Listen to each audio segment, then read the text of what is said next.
Good afternoon, sir. Can you see and hear us? Yes, I can. Mr. Beer, before we start, for no more than probably some seconds, Sir Anthony Hooper was visible to me. I don't know whether he's visible in the hearing room anymore, but regardless of that, if he wants to listen to what's going on, there's no problem about that, clearly. I just wanted to check whether you could see him.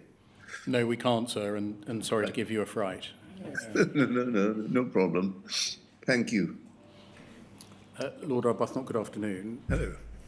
You deal in paragraph 143 onwards, which is on page 75 of your witness statement, right up until page 89, paragraph 184, of the events of February to early August 2014 in terms of the mediation scheme. Again, what you say is all cross-referenced to the contemporaneous material that you've exhibited, and I'm not going to ask you in detail about that period. Overall, is it fair to say that the breakdown in the relationship between the JFSA and MPs on the one hand and Post Office on the other, and the Post Office on the one hand and Second Sight on the other, began to emerge at that stage? Yes, it is. Can I turn to the time when Second Sight produced part 2 of its initial complaint review and mediation scheme briefing report? And that is the 21st of August 2014. And if it helps, can we turn up, please, paragraph 166 of your witness statement on page 90 on the screen, please? Yes.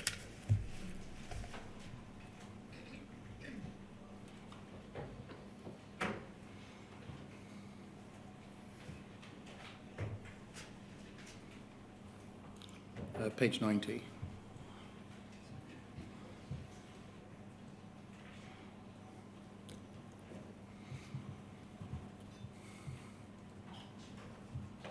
And paragraph 166, about the report of the 21st of August 2014, you say, the report contains many points that were damning. Whether at the time I saw it, I recognised quite how damning they were, is less clear in my mind. There's no reference, for example, to the Post Office or Fujitsu being able to access Horizon remotely, something I remember being concerned about. But the question, quote, is Horizon fit for purpose, is answered by Second Sight's conclusion, no. Uppermost in my own mind was always the question, have the actions taken against these sub-postmasters, whether disciplinary, litigious or prosecutory, been fair, and are the results safe? The conclusion I would have drawn from the summary whenever I did see it was almost certainly not, and certainly not in every case. Can we look, please, at the report itself? Poll 303-0160.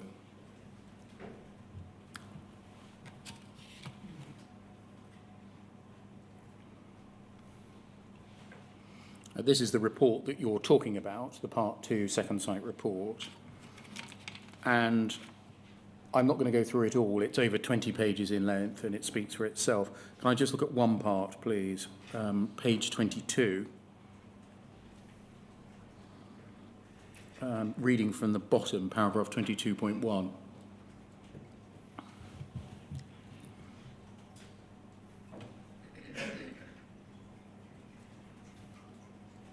Yes, that's it, thank you. The report deals with things under headings or themes, and there are headings of training, of contract issues, and this is dealing here with Post Office investigations. And Second Sight say, and to be clear, this is a report that goes to the Post Office, including to Paula Vennells and the then chair of the Post Office, Alice Perkins. As a result of our investigations, we've established that Post Office's investigation team has in many cases failed to identify the underlying root cause of shortfalls prior to initiating civil recovery or criminal proceedings. This includes cases where applicants brought to the auditor's or investigator's attention their own suspicions as to the underlying root causes. Is that one of the paragraphs that you had in mind when you said that you would have drawn the conclusion, have the actions been taken against sub-postmasters, including litigious or prosecutorial, safe? Yes, certainly it is. Many applicants, it continues, and almost all the professional advisors assert there was inadequate investigation prior to suspension without pay, termination, or civil criminal action. Based on the cases examined so far, Post Office's investigators seem to have defaulted to seeking evidence that would support a charge of false accounting rather than carrying out an investigation into the root cause of any suspected problems.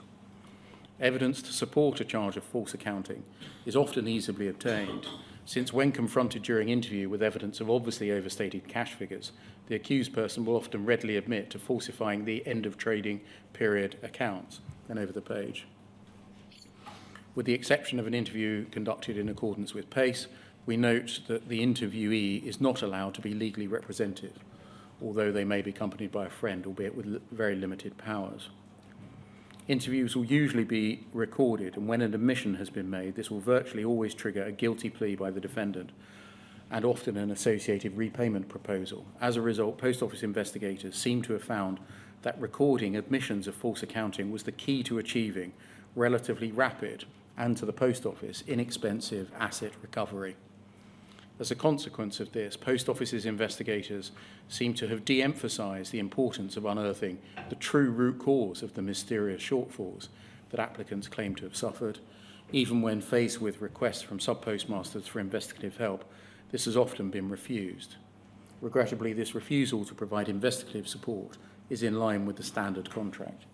It's clear from comments made by applicants this is clearly contrary to their expectations, and that they were unaware that under a part of the contract, the Post Office Investigation Division does not have a mandate to provide general investigative support to sub-postmasters. Post Office's instructions to and training of its investigators seems to have disregarded the possibility that the Horizon system could be in any way relevant to their investigations. A consequence of this flawed approach to investigations is that many opportunities for process improvements have been missed. And then last page.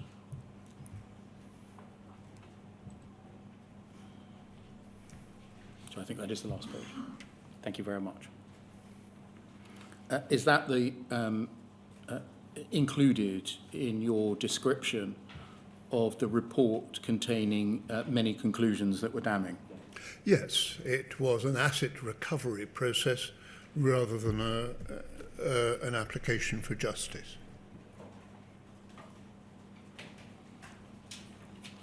You tell us in your witness statement that by this time you'd come to trust Ron Warmington and Ian Henderson. Yes. Your feeling about their approach was that they were straightforward, open, competent and experienced in the issues with which you were all dealing. Yes. You had by this stage abandoned your initial suspicion of at least Ron Warmington's past friendship with Susan Crichton. Precisely. And you say in your witness statement, at the same time, the Post Office personnel with whom I was dealing had become defensive, legalistic, and determined to keep from MPs information about which they had previously promised to be open. Where there was a dispute between Second Sight and the Post Office, I felt more inclined to favour Second Sight's version. Yes. Sorry, that can come down, thank you. Where you say that the Post Office personnel with whom you were dealing had become defensive, legalistic, and determined to keep from MPs information, who are you referring to there? Well, particularly Paula Vennells. I can't remember precisely which meetings I had with Chris Ojard and Angela van den Bogert, but those were the people with whom I dealt with most. Alice Perkins to a certain extent as well. Can we go to page 92 of your witness statement, please? Paragraph 170.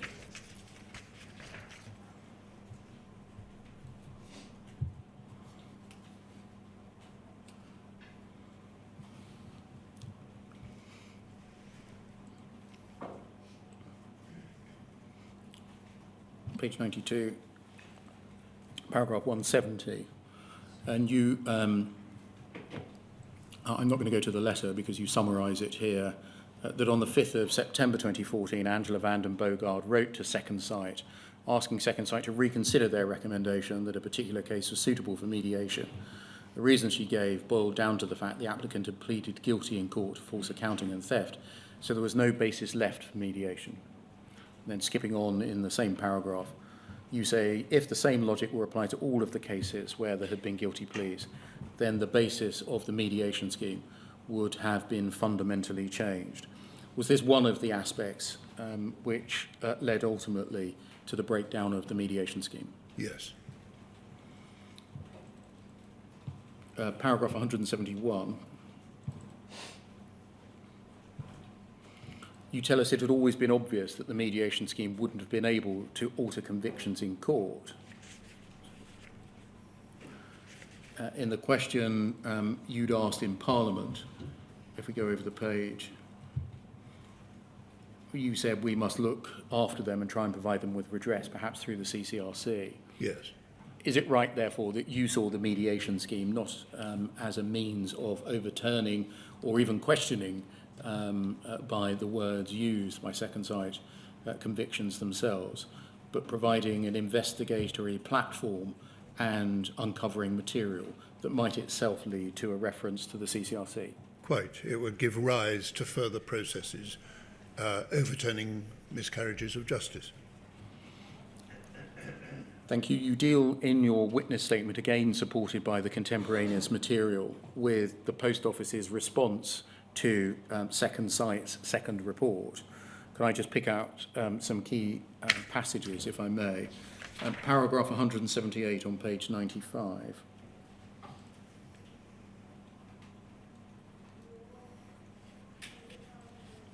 The long and the short of it is summarised in paragraph 178. Post Office replied to the second report and said it was unable to endorse it. Yes.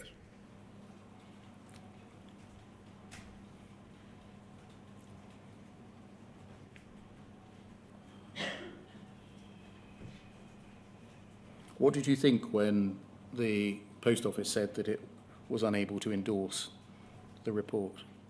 By this stage, I wasn't surprised because of the Post Office's defensiveness, secrecy, legalism, and the fact that it seemed to be blocking information to go to Second Sight. And the Part 2 report was not kind to the Post Office. And the Post Office was going to get even more defensive when it came out.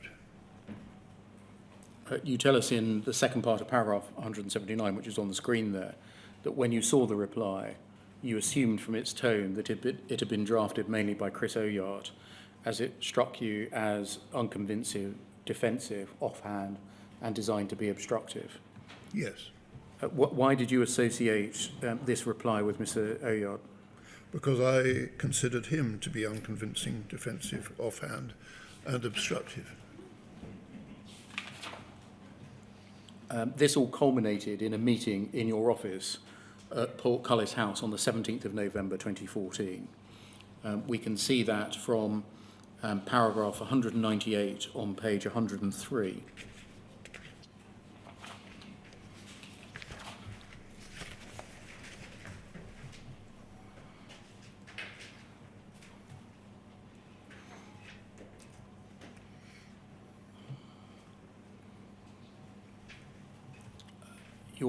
You referred earlier today into a meeting in which I think you said the MPs let rip or some similar expression. Was this the meeting you were referring to? It is. Were there strongly expressed views by MPs at that meeting? Very strongly expressed views. To what effect? To the effect that the MPs essentially broke off relations with the Post Office and said that the Post Office's behaviour had been such that we couldn't trust the Post Office anymore, and that we weren't prepared to take further part in the mediation scheme or negotiations with the Post Office. We can see from 199, if we go over the page, please, your memory of the meeting, and you say you felt it was controlled on the Post Office side by Angela van den Boogaard and Chris Oyard. They said the Post Office should exclude altogether from the mediation scheme people who pleaded guilty. A different proposition from an earlier one that had been made of being put to the back of the queue. And you asked them how they thought you would have supported a scheme which excluded my constituent, Joe Hamilton, to which they had no answer. And for that, for you, that was the final straw. And you say Paula Vennells seemed almost cowed by their stronger personalities and said little. I told her she was breaking her word. I sensed, rightly or wrongly, that she felt ashamed, and the meeting broke up in acrimony. Does that accurately reflect what happened? It does, yes. Why did you think Angela van den Boogaard and Chris Oyard were seeking to resile on the promises, as you saw it, that had previously been given by Paula Vennells about which issues could be investigated and access to which documents would be given? I thought at the time that they were worried that Second Sight was actually uncovering something really crucial about Horizon, that they were worried that Second Sight was getting too close to the truth, and that if they allowed Second Sight to go on uncovering these things, it posed an existential threat to the future of Horizon, and that in turn posed an existential threat to the future of the Post Office. That's what I thought they were doing, and I still think that that's what they were doing. And so it was the conclusions that had been reached in this second Sight report that, in your view, were fundamental to a sea change or a step change in the Post Office's position? Yes, although they'd begun before the second part of the Second Sight report came out. In paragraph 201 of your statement, which is on at page 106,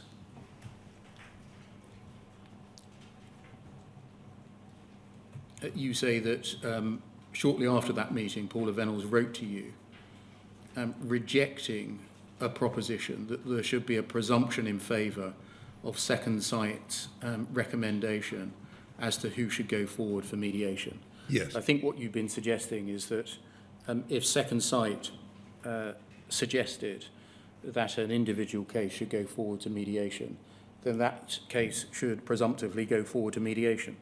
Yes, well, MPs, when we'd gone in for the mediation scheme in the first place, had expected that every case would go forward to mediation except for one or two outliers that might obviously have been a sub-postmaster trying it on. Did you see anything controversial in a proposition that if an independent investigator recommended that a case should go to mediation, then the case should go to mediation? Nothing controversial, not least since the independent investigator had been appointed and recommended by the Post Office itself. Can we look at the Paula Vennells letter to you, poll 00101699?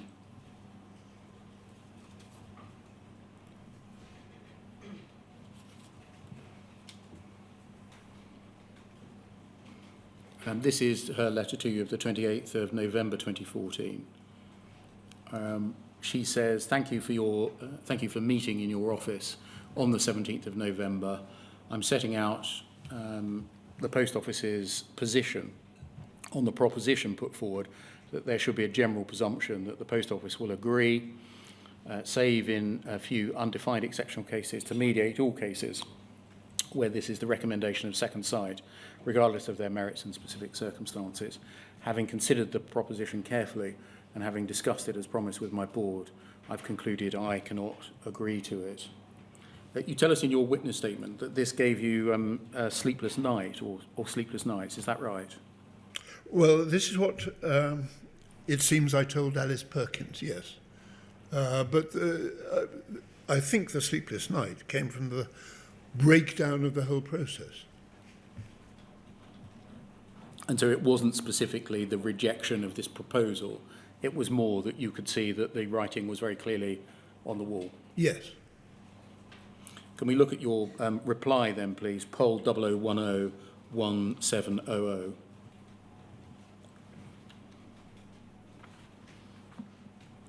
This is your reply to Paula Vennells of the 8th of December 2014. It's a long and detailed letter. I only want to look at the conclusions, if I may, on page 3. Yes, I'm sorry it's so long. And if we scroll down, please. Under conclusions from paragraph 13 onwards, you begin a series of paragraphs in the same way, despite something. Despite the fact that Second Sight have identified the issues of investigations and contract giving rise to concern, ... the Post Office response to the 22nd of September stated, amongst other things, that contracts and Post Office investigations were outside of Second Sight's remit. Despite your agreement that the mediation scheme was to be available to all sub-postmasters whose cases had been identified by Second Sight as giving rise to concern, in recent months, Post Office has been objecting to around 90% of the cases going forward to mediation. Despite paragraph 15, your agreement to fund the engagement of professional advisors to support sub-postmasters in all relevant stages of the process, the Post Office is attempting, in the absence of representation by those professional advisors, to have 90% of cases excluded from mediation. Over the page. Despite your agreement that those who have pleaded guilty will be able to take advantage of the mediation scheme, Post Office has objected to cases going to mediation on the ground that the sub-postmasters pleaded guilty. You put forward these arguments in secret, and when MPs asked you in July how the mediation scheme was going, you pleaded in the interest of, quote, the integrity of the mediation scheme confidentially. Paragraph 18. Clearly, the Post Office is aware of the Limitation Act point set out above. It has enough lawyers. The Post Office could allay any suspicion that this was a factor in the way it has been behaving by agreeing that it will not take any time-barred limitation point in resisting legal claims. Will you agree to this? I think the answer came back no. It did. From Paula Vennells. You make the point in paragraph 20 you won't be standing at the next general election. And so some of the MPs have agreed that Kevin Jones would take over your role in the group. And you say at the end of paragraph 20, in any event, I couldn't continue negotiating with you because I've lost faith in the Post Office Board's commitment to a fair resolution of this issue, and I shall be pursuing the need for justice in other ways. I think you made a press release on that day as well. I think I did. Poll 00101690.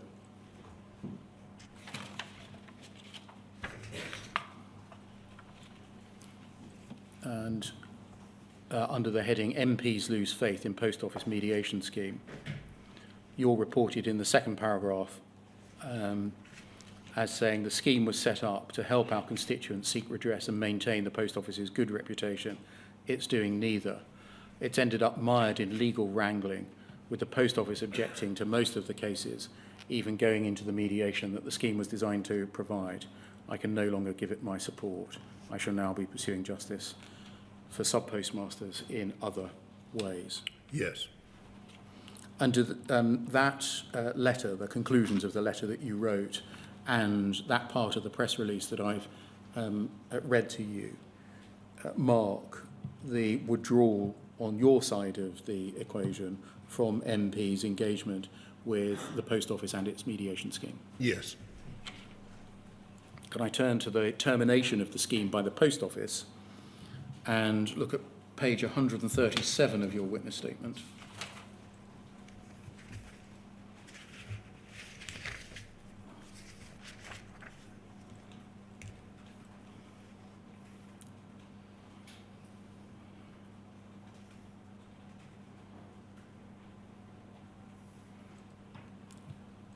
Page 137.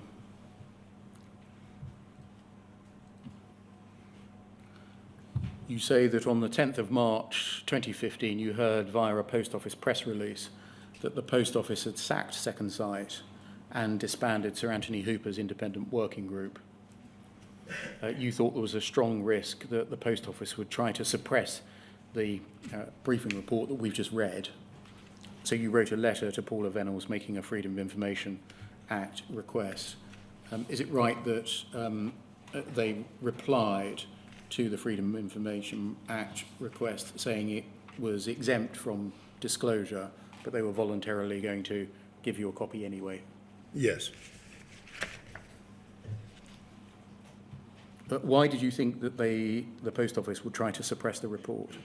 I thought they'd tried to suppress so much else that I couldn't trust them to release that.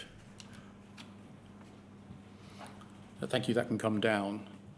Now, although there was some desultory correspondence after this, I think the next major event, and for you personally it was a significant one, was the dissolution of Parliament on the 30th of March 2015 and your cessation on that day as an MP. Yes. After that time, is it fair to say that your role in the investigation of Horizon and the Post Office's conduct changed? Yes, it is. I was no longer an MP, and I was just sort of getting involved where I could, but that wasn't in many areas because of the group litigation. You were ennobled in October 2015. Yes. And I think maybe you're downplaying a little bit your involvement after that time. You address in the balance of your witness statement a range of issues that you did have involvement in the 8 years since then.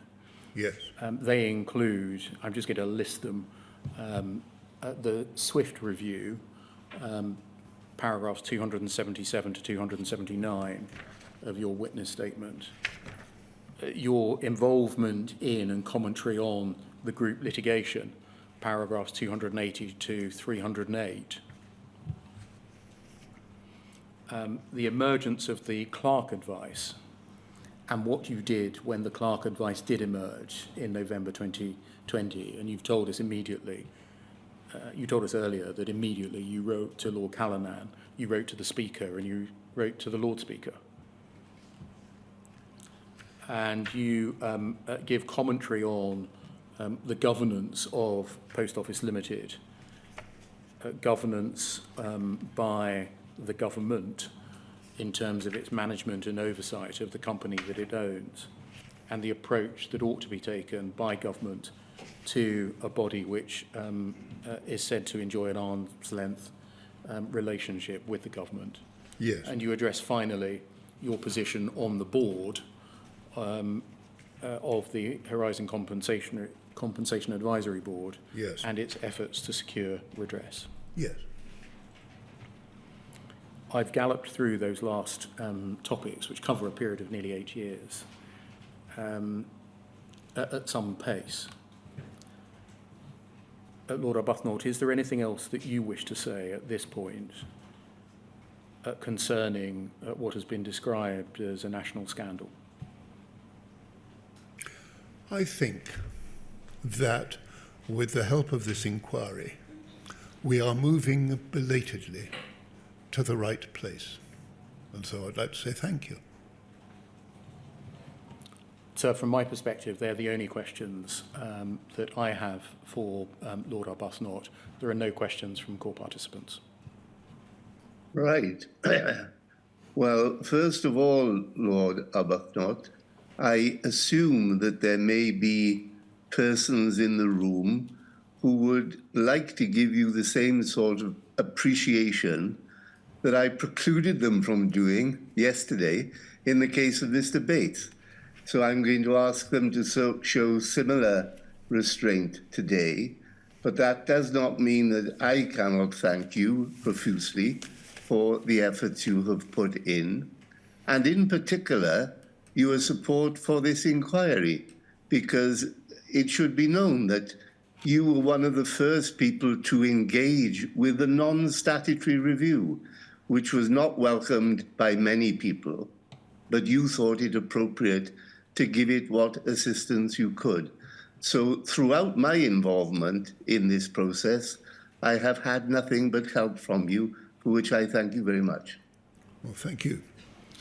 So thank you. That's the end of Lord Arbuthnot's evidence. We're going to try something that we haven't done before, which is if I can ask for one of the ushers to escort Lord Arbuthnot from the room and switch remotely to Sir Anthony Hooper. He's not far away, as I understand it. I don't know whether that's true or not. You don't know where he is, in other words. No, partly because it's all Mr. Blake's area of responsibility. Right. If we can just keep everyone seated in the room for a moment, there's about a 5-minute turnaround to get the screen installed. But we're doing it this way because there's no point in taking our extended break now, having only sat for 35 minutes. Sure.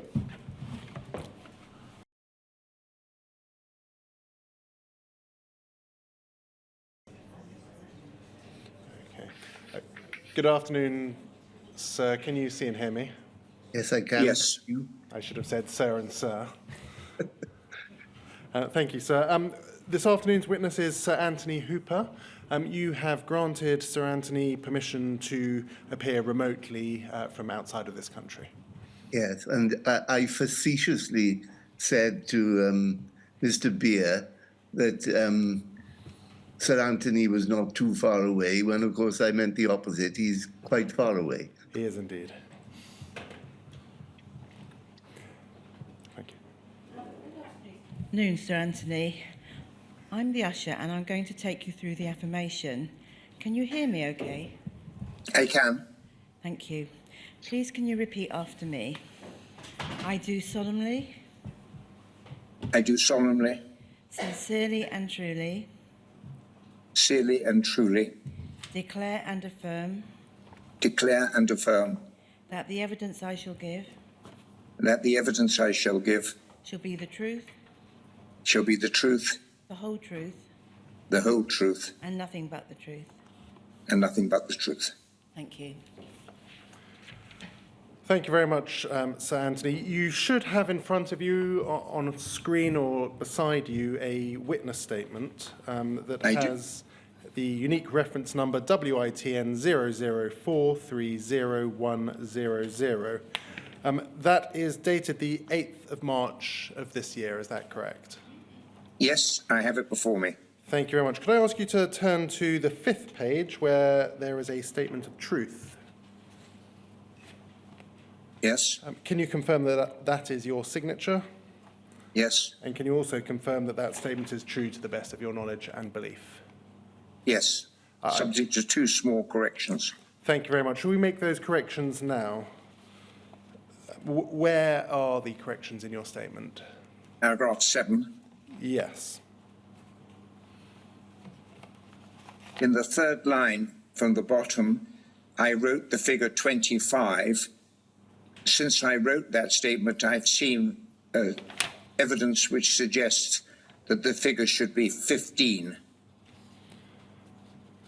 Thank you very much. In the last sentence, I say that I thought that none of the mediations had been successful.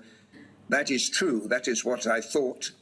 But I have again seen recently documentary evidence which suggests that some had been successful.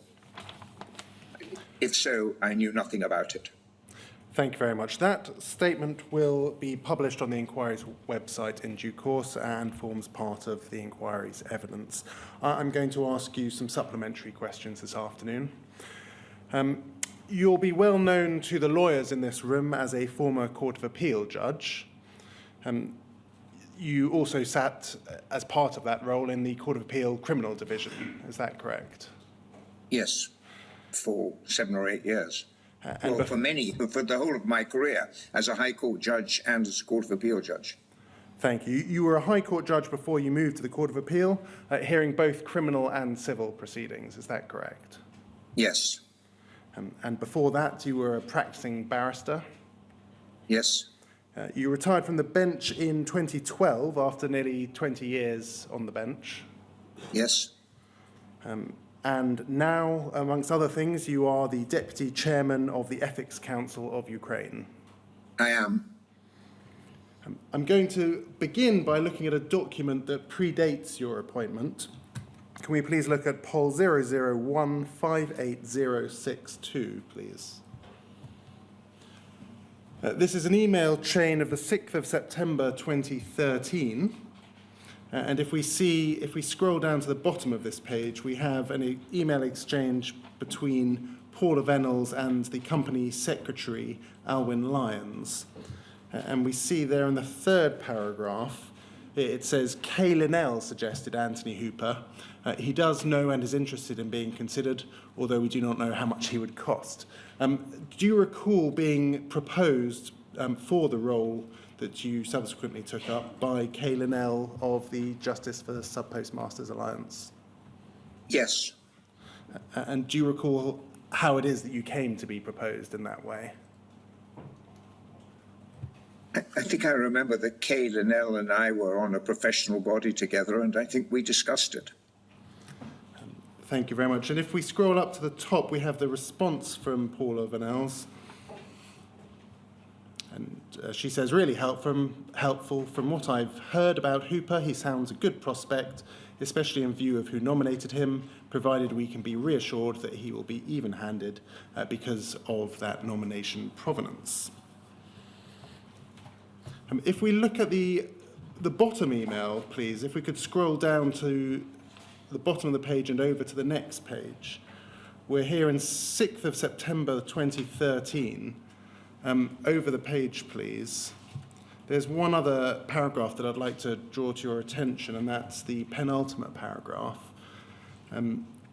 Alwyn Lyons says to Paula Vennells, I know Susan, I think that's Susan Crichton, the General Counsel, thinks we've made a reasonable start, but that the wrong chair in the eyes of the JFSA, or JA must be James Arbuthnot, would take us backwards.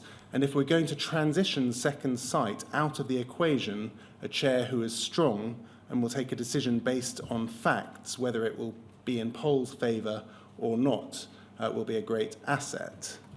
Just looking at that paragraph, were you aware when you started or when you were approached for the position about the thinking regarding Second Sight and the possibility that they might be transitioned out of the equation? Not at all. Would that in any way have affected the approach that you took to the role? No, it would have made the whole mediation process undoable, if I can use that word. And why was that? Well, they were a central part of the process. Thank you. I'm going to move on to the terms of reference for the working group that you chaired. Can we look at poll 000222307, please? Thank you. So these are the terms of reference for the working group. Very briefly, can you just introduce the working group to the inquiry and just tell us what its purpose was? Well,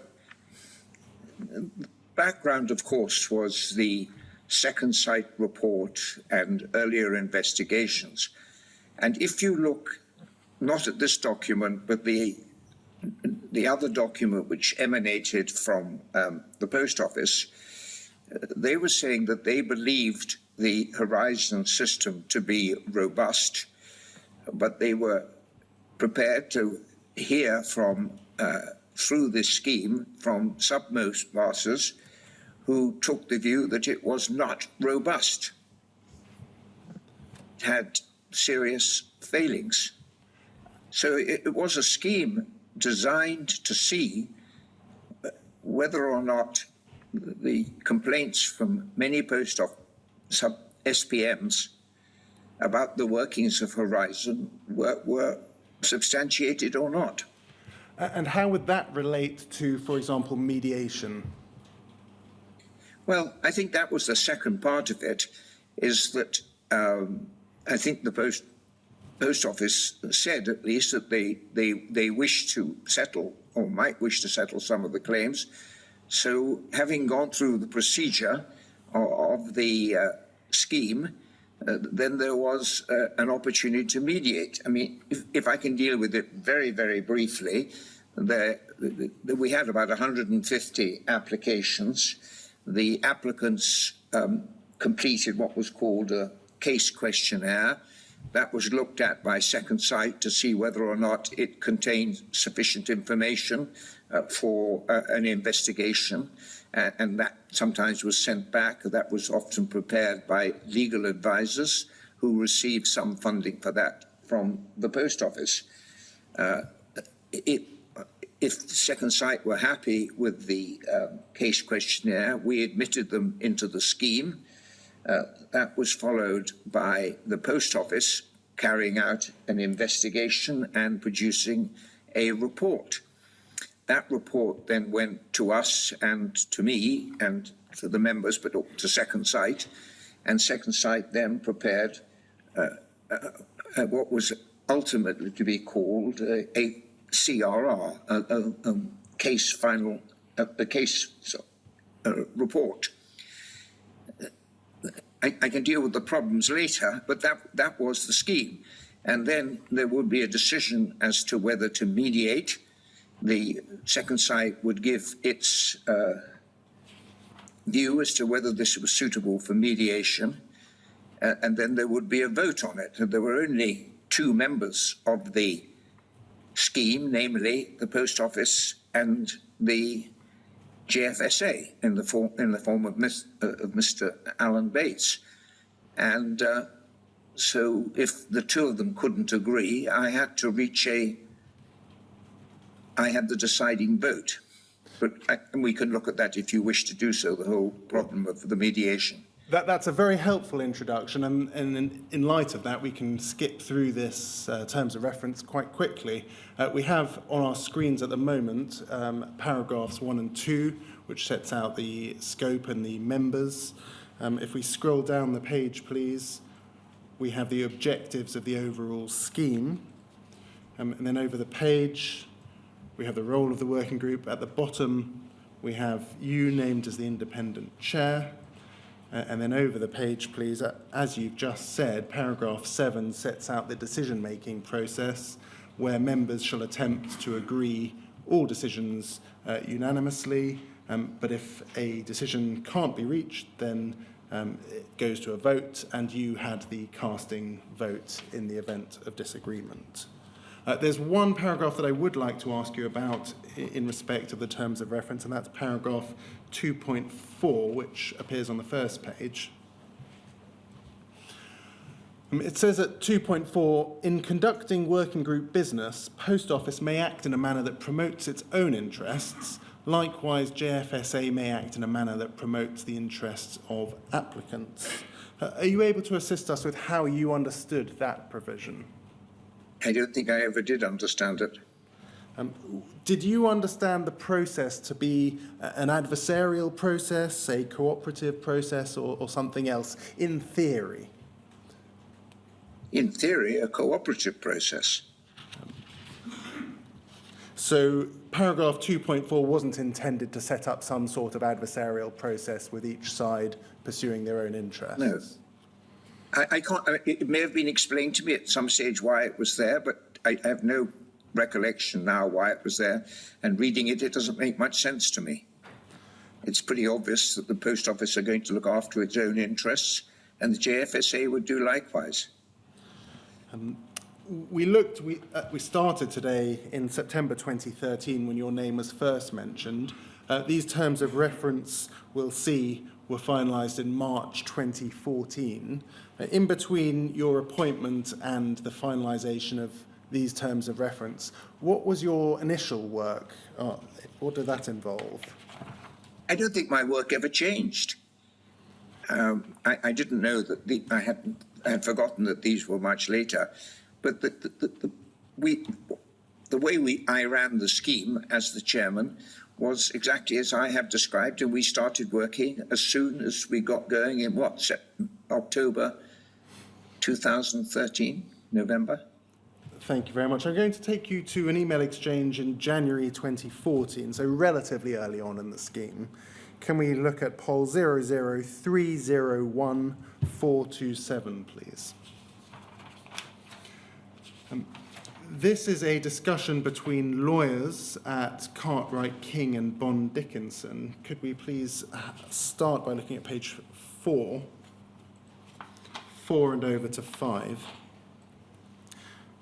It's the 16th of January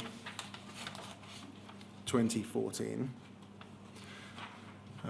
This is a discussion between Harry Bowyer at Cartwright King and Andrew Parsons at Bond Dickinson, and they're referring to various case studies. If we scroll down the page, we can see the beginning of the chain actually starts with an email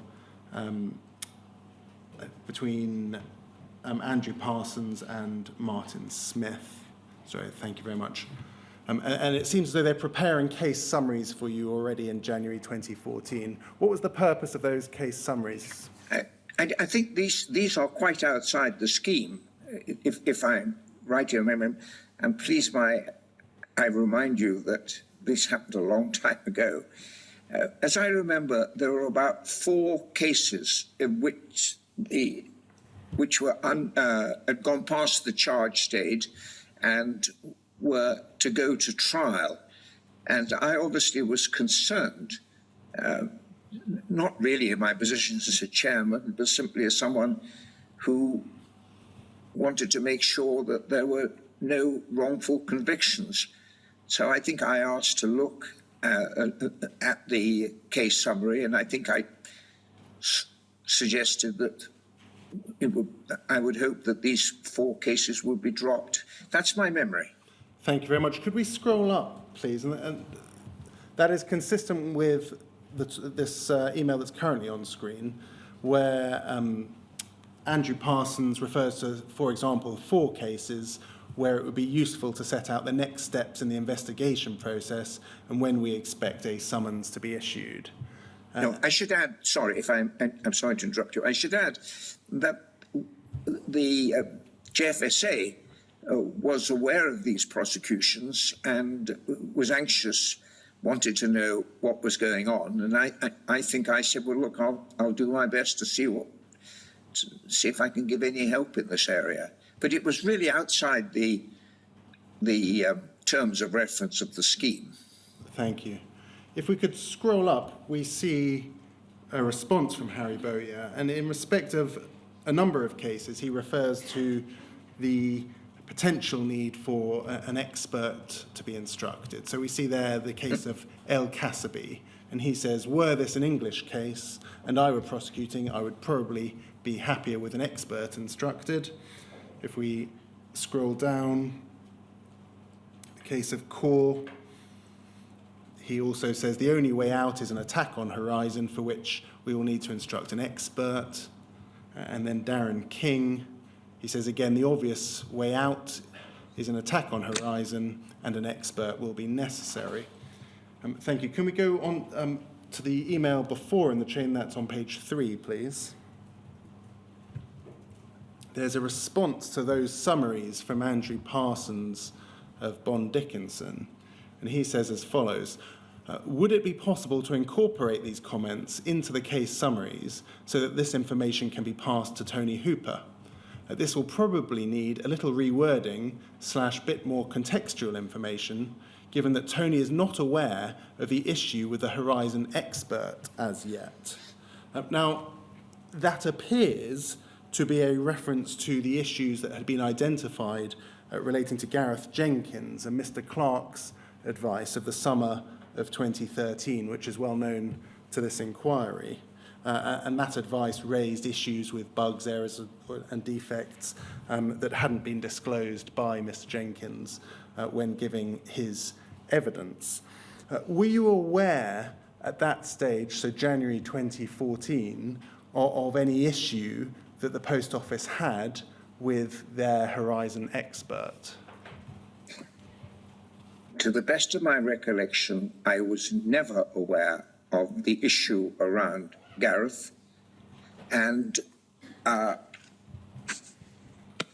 it wasn't until I read the papers sent to me for the purpose of making this witness statement that I learnt about him and Simon Clarke's advice, for example.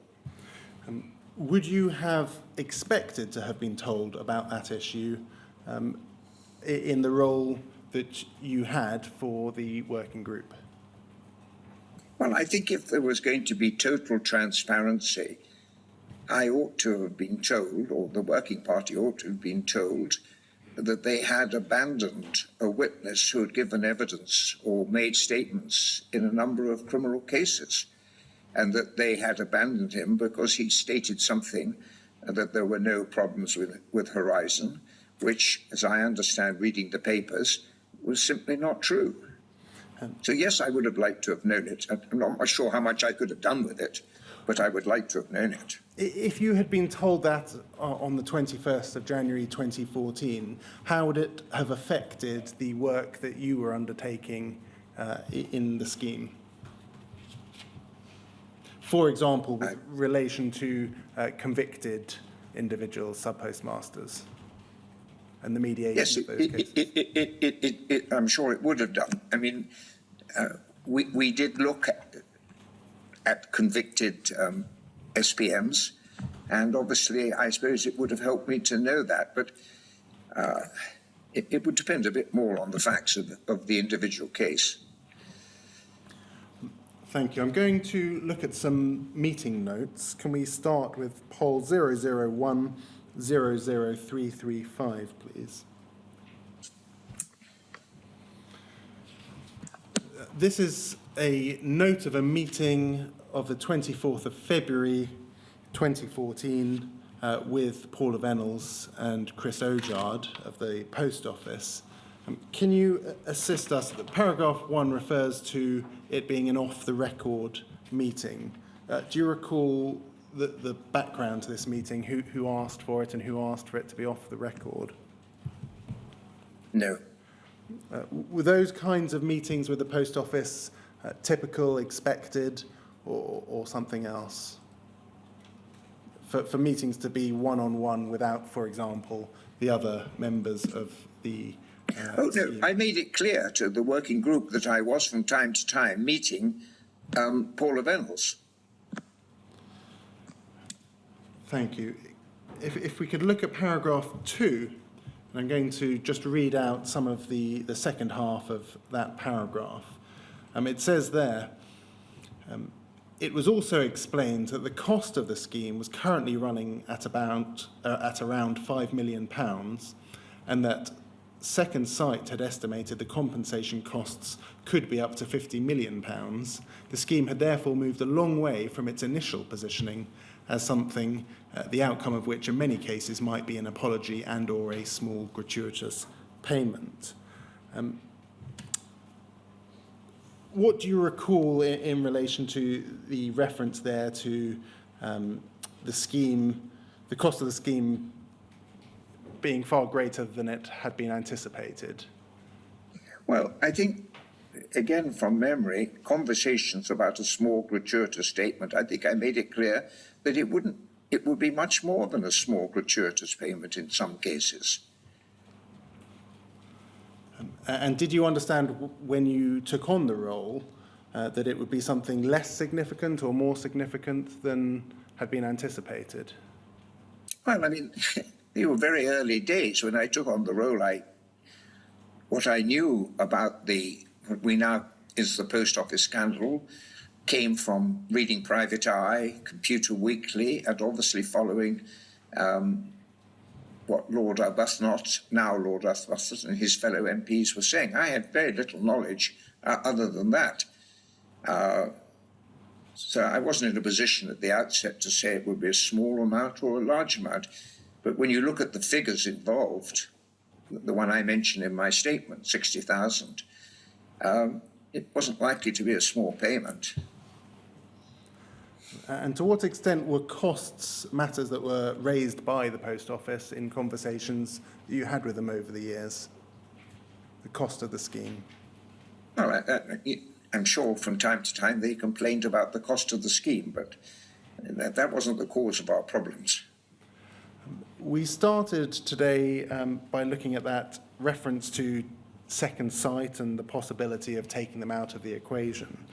By the time of this meeting, the 24th of February 2014, can you assist us with the relationship between second sight and the Post Office so far as you saw it? I don't think it had really we're still in 2014, so I don't think it had really broken down at this stage. It broke down later. I told you how it worked.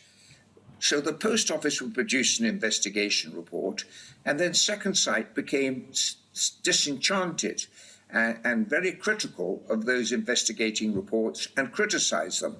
And then we would send it back to the Post Office to try and improve. The other side of the coin was that when the Second Sight produced its case review report, the Post Office were very critical of the contents of the report. I also was concerned in the case of both the Post Office and the Second Sight reports that we weren't really looking at the loss. I wanted to follow the money. I wanted to know what was the loss and how could that loss have occurred. So working, in a sense, together, the reports gradually improved. But as the Post Office became opposed many of the Second Sight reports. They thought they were going too far out. They criticized the Second Sight. I mean, the one that's referred to in the papers is when Second Sight said false accounting is a less serious offence than theft. And that I see in all the papers led to all kinds of lawyers being involved. But that's exactly what I'd said in a meeting. So there were just conflicts gradually grew and grew and grew and grew until we were finally closed down in March 2015.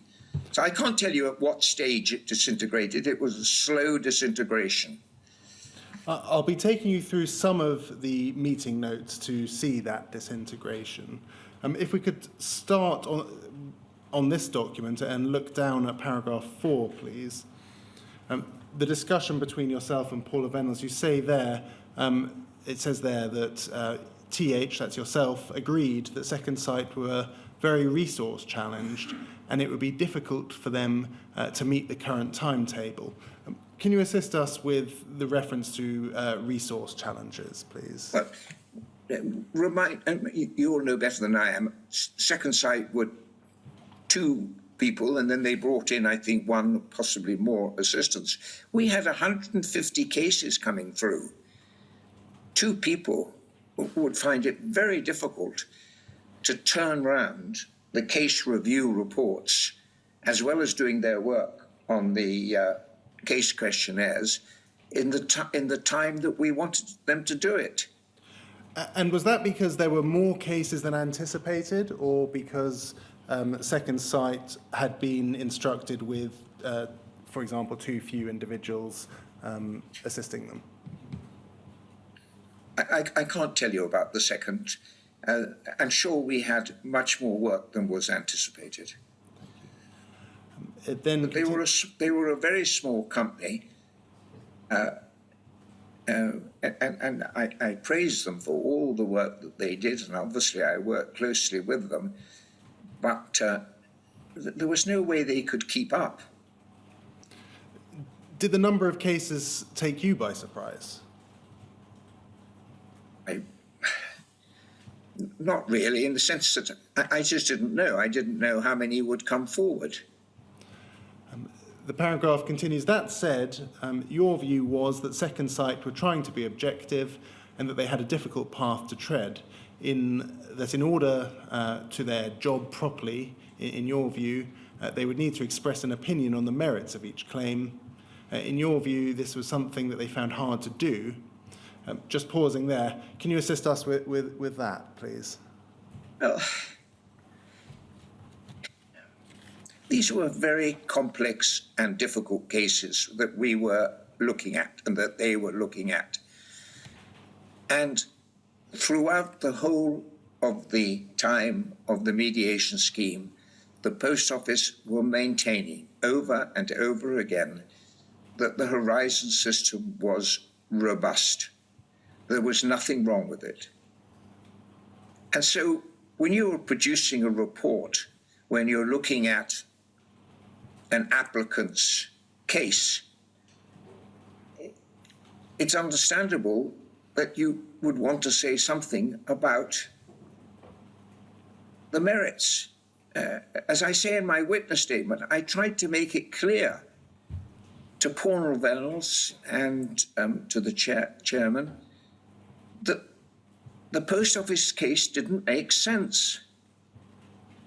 And I felt that throughout, and no doubt Second Sight did. It didn't make sense that reputable SPMs appointed by the Post Office after an examination of their characters would be stealing these sums of money. It didn't make sense, in particular because within a matter of days of any, quote, alleged theft, unquote, they had to balance the books. It just never made sense. I made that point over and over again. Can you assist us with how you made that point? Was it in discussions, one-on-one discussions in groups? Yes. Yeah, but it was absolutely obvious. And who did you communicate that to? Both Paula Vennells and I've forgotten the chairman's second name. Was it Alice Perkins? Yeah, that's right. Yeah. But it's why Lord Arbuthnot and the MPs got involved, because it didn't make sense. Continuing, sticking with that paragraph, some concern was expressed by Paula Vennells and Chris Ojard that Second Sight had not in their correspondence come across as independent and may be unduly influenced by the need to satisfy certain MPs. Was that a view that was communicated to you? And apparently I was I at the meeting? Yes. This is the meeting with you. Well, they may have been said. I would have refuted it completely. They were being very independent. They were just coming to conclusions which the Post Office didn't like.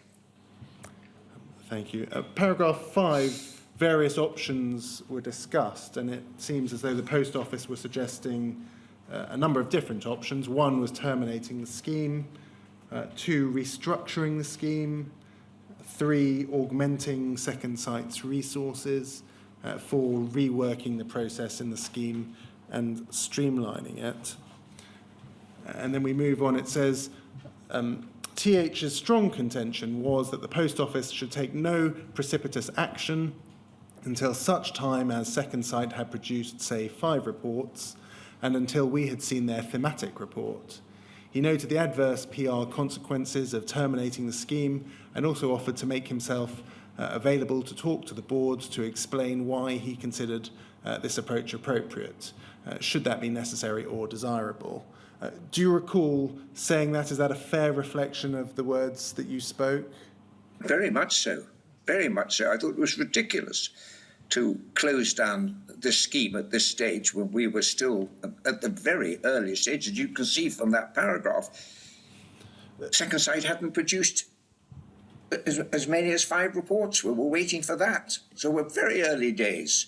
And to close it down would have been ridiculous. You are perhaps today more animated than that paragraph suggests. Is that because the paragraph is downplaying the words that you spoke, or were you more measured in your discussions that are expressed? I'm not always very measured. Do you think in that meeting you You spoke as forcefully as you are speaking today. I don't know. I'm prepared to take this strong contention. That's good enough. I was opposed to closing the scheme down at that early stage. We note there that you have offered to talk to the board to explain. Were you ever taken up on that offer? Was it ever suggested to you that you could speak to the board? No, sadly I wasn't. I think looking back on it all, it's a shame I didn't say I'd like to speak to the board. I'd like to have got over to the board, who I knew were giving Paula Vennells a hard time. I'd like to get over to them the fundamental implausibility of the Post Office case. You say that they were giving Paula Vennells a hard time. What was your understanding of that? Well, I remember her saying, well, the board were looking for more, were concerned about the cost. They didn't think it was going anywhere. Their view, Horizon was robust. There was nothing wrong with Horizon. These were all, these cases had no merit. I'm putting it in very general terms. That was the feeling I got from her, whether rightly or wrongly. And were any names mentioned in that regard? If they were, I certainly couldn't remember today.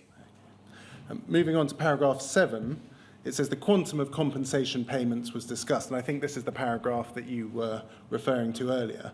It says that you noted that the applicant's questionnaires often painted a very distressing picture, where there had been a loss of livelihood and other losses.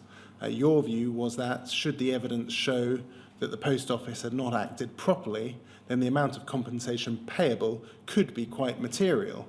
And it says, note that this contradicts the legal advice obtained by the Post Office from Bond Dickinson, which categorically states that the maximum loss the Post Office could expect to pay would be limited to 3 months' pay under the sub-postmaster's contract.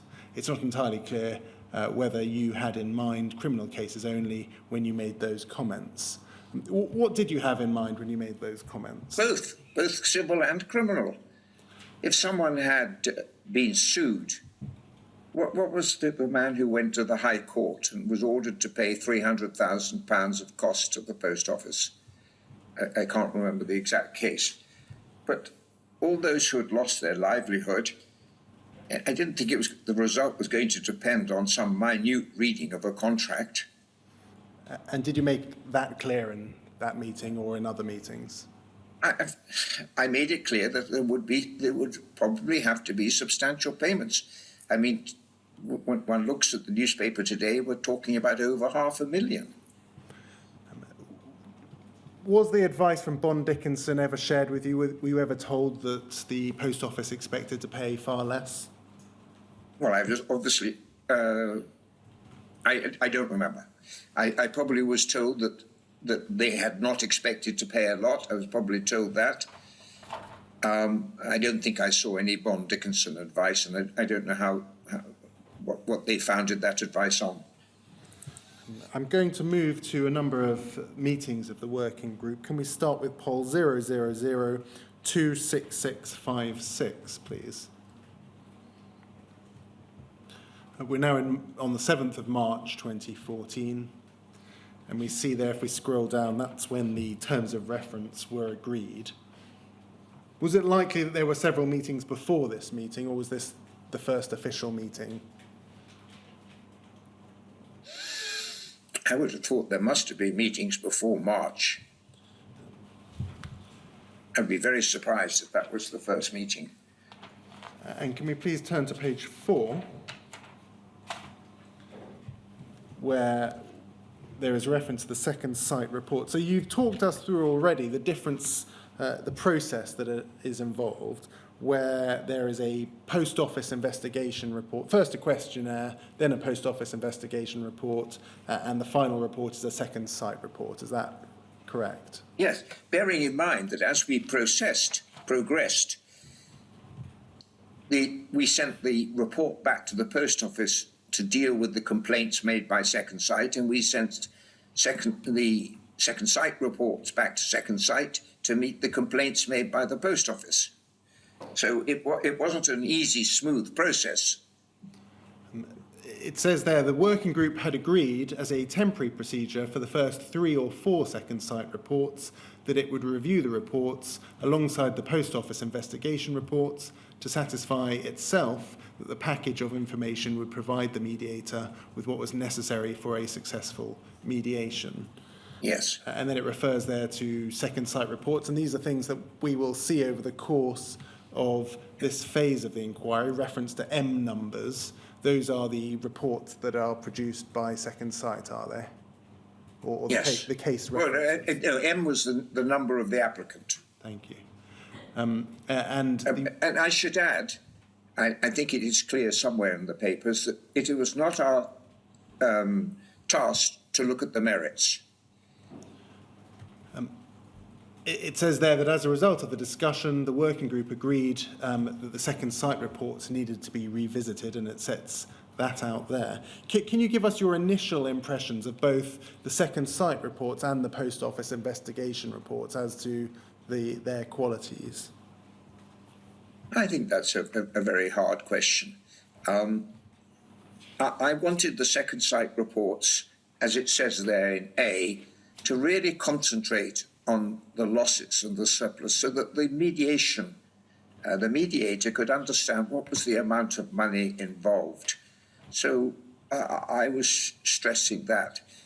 In the case of the Post Office reports, I'm sure I was critical of those from time to time as to not being clear as to what they were saying. But the Post Office reports essentially was nothing wrong with Horizon. This is either theft or carelessness. Thank you. That was all. I haven't got one in front of me, and I haven't looked at one for years, but my memory of the conclusion was always nothing wrong with Horizon. Horizon robust. This must be either theft or some form of carelessness. Can we please turn to poll 00026643? This is another meeting of the working group. We're now on the 13th of March 2014. That's, if we turn over the page, it has the date there. That page, second page, if we scroll down, we can see various cases and their status. And it seems as though extensions have been granted in a large number of cases.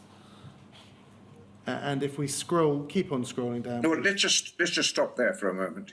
Yes. So that is M005, investigation report by the Post Office, extension granted because they weren't ready to do it, that was not the first extension. We spent a lot of our time trying to hurry the process up, but being realistic, we had to give extensions, both to Post Office and you'll see also to Second Sight. Absolutely. If we scroll down, we can see comments from Alan Bates below. If we keep on scrolling, thank you. It says AB, I believe that's Alan Bates, noted the number of extensions being requested by Post Office and queried whether that was at odds with the approach being taken with professional advisors. And that's Angela Vanderbogard is looking into how this process can be made more efficient, but some cases are taking longer to investigate due to the complexity of the issues raised. What did you recall? No, and the next, sorry, if you could read the next sentence. And it says that you pointed out that the working group had not declined any extension request made by professional advisors, only required that such requests should be put to the working group to consider before the expiry of the deadline. And in that regard, the Post Office and professional advisors are being dealt with in an even manner. You said that the working group will expect to see progress with Post Office investigations next week. So that shows you that we were giving extensions to the professional advisors who were not keeping to our time limits, extensions to the Post Office and extensions to Second Sight. And in your view and to your recollection, were they fairly equal in terms of it was all parties equally seeking extensions? Did one seek more extensions than the other? Were you unhappy with one more than the other, or were they all equally in the same position? Well, at this stage, you're dealing with the investigation reports. As we move through the minutes, you'll see that the investigation reports are complete, and we were giving extensions to second sight. Yes. I don't think there was any question of favouring one rather than the other. We were just doing our best, all of us, to try and get this thing complete. Did the complexity take you or others by surprise at the length of time that was required? No, I don't think it did. Some of these cases went back to 2005, 2006, so there was an absence of paperwork perhaps on both sides, where SPMs had lost paperwork, obviously, had given up. There was difficulties with the paperwork in the post office. Again, I mean, the criticism, as we all know, is that when the SPMs originally made their complaints years ago about this sudden loss that appeared, that wasn't properly investigated, and that's almost certainly right. But the consequence was, when we came to look at it, there weren't the documents that one might have expected to be there if it had been properly looked at. So was one of the difficulties and one of the delays caused by a failing in the original investigation by the post office investigators rather than an investigation during this mediation process? Well, I know that now because I've read the judgment of Mr. Justice Fraser, and I know that there were these peaks and kells available which were not looked at the time, error logs. I don't know if I knew that during the mediation scheme. Obviously, I've learnt a huge amount following my ending my chairmanship. Thank you. Can we scroll down, please, over to the next page, page 4? And there's just one entry that I'd like to ask you about. It says there, the first bullet point, AH had prepared a note setting out a proposed structure for Second Sight's reports. The working group discussed the note and agreed it was helpful. So it seems as though you produced a note in order to assist Second Sight with the structure of their reports. Yes. It's to be helpful because I was looking at it from the point of view of a mediator. A mediator looking at a report wants to have it in a sort of structured way so that he or she can understand what the issues are. Second Sight were extremely busy. They were overloaded. And I was doing my bit to try and help to get their reports in a way that would be easily understandable and readable by the mediator. Thank you. Can we please look at an email? It's UKGI 00002221. It's an email from Richard Callard of the Shareholder Executive, dated the 25th of March. I'm just going to read to you the first bit of that first paragraph, which follows it's a readout of a meeting with Paula Vennells, so between Paula Vennells and the Shareholder Executive.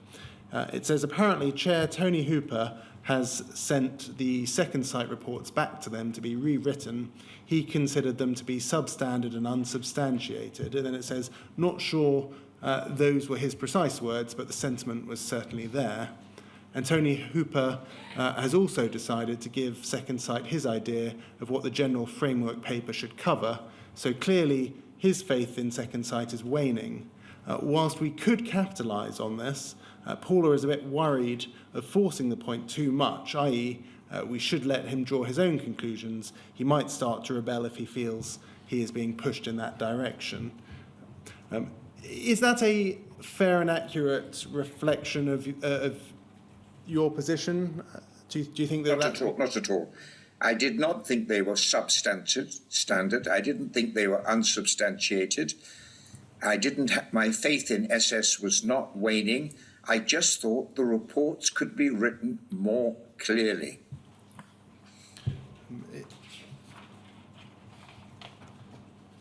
Do you recall Paula Vennells, a discussion with Paula Vennells on those issues at all? There probably was.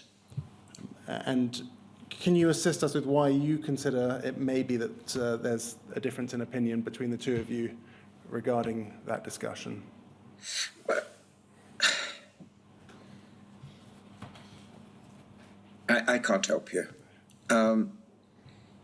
I know there's one meeting where I'm recorded as having expressed some concern as the second site going outside the ambit. I don't remember why I said that. I don't remember what led me to say that. But I had faith in second sight right until the end. I just wanted them to make reports that were more easily readable for the mediator. And we saw... And I wasn't concerned with the merits. Don't forget, I doubt I would have said unsubstantiated because I wasn't concerned with the merits. I was concerned with the form. We saw at the very beginning of your evidence today that mention to trying to transition second sight out of the equation. By this stage, so March 2014, were you aware of the Post Office's intentions towards the continuation of second sight? No, not at all. No, I didn't know that they... No. I mean, I knew that the Post Office were very unhappy because they didn't like the conclusions that were being drawn. Can we please look at UKGI 000192886, please? And it's a letter of the 16th of April 2014 from Alan Bates to Joe Swinson, the then Minister for Postal Affairs.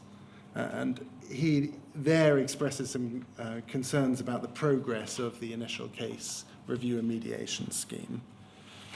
If we perhaps look at just a few extracts from the third page. We see there it says, yet to date, the Post Office has not finalised a single case report to the point where it's ready for the working group to consider its suitability for being sent to mediation, and realistically, that could still be a considerable time off. To what extent at that stage did you agree with the words that were said there? Well, I'm assuming that Alan is right when he says they hadn't finalised a single case report to that point, but they certainly did in 2014 and 2015 finalise many reports. We'll see references in due course to matters speeding up or progress being made, but at this particular stage, so April 2014, so the spring of 2014, did you have concerns about the speed of the Post Office in producing their case reports? Yes, of course I did. We all did.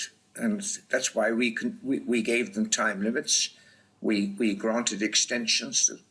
We listened to their account. We put a considerable degree of pressure on the Post Office to finalise their reports, as we were to do later when we put considerable pressure on Second Sight to finish theirs. And indeed, as we did with the advisors, we put pressure on them to bring the material that we needed. If we scroll down, please, to the fourth paragraph, he says there, to me, and trying to be objective, the main hold-up is with the Post Office. At the time of writing, not one case report by them has been completed and submitted to Second Sight in a way that Second Sight can complete its own case review report. As he mentioned earlier, Post Office first became aware of the details from September 2013, but they're constantly seeking extensions, etc. And then if we scroll down to that penultimate paragraph, he says, at a recent working group meeting chaired by yourself, 2 case reports that the Post Office were preparing for submission to Second Sight were analysed in order to examine whether the format of the report met the requirements. During the in-depth discussion and analysis of the data and evidence, it was abundantly clear to me, and I think many others at the table, that if any investigation had taken part at the actual time of the incidents, then the outcome would have been very different in certainly one, if not both cases. Was that a view that you shared at that point? I can't remember about those two cases, which is certainly a view I shared. But I'd like just to go back to what you quote before. I do not feel that the Post Office were dragging their feet in preparing the reports. They were very difficult to prepare. I often talked to Angela van der Boogaard and others about the complexities. I tried to help see how we could speed things up. But I would not like it to be thought that I agreed with Alan in the sense that they were deliberately dragging their feet. That was not the situation. There was too much work. Thank you. Can we look at poll 00203-701, please? This is an email exchange with Second Sight in April and into May of that year. If we start with the final page, please, page 4.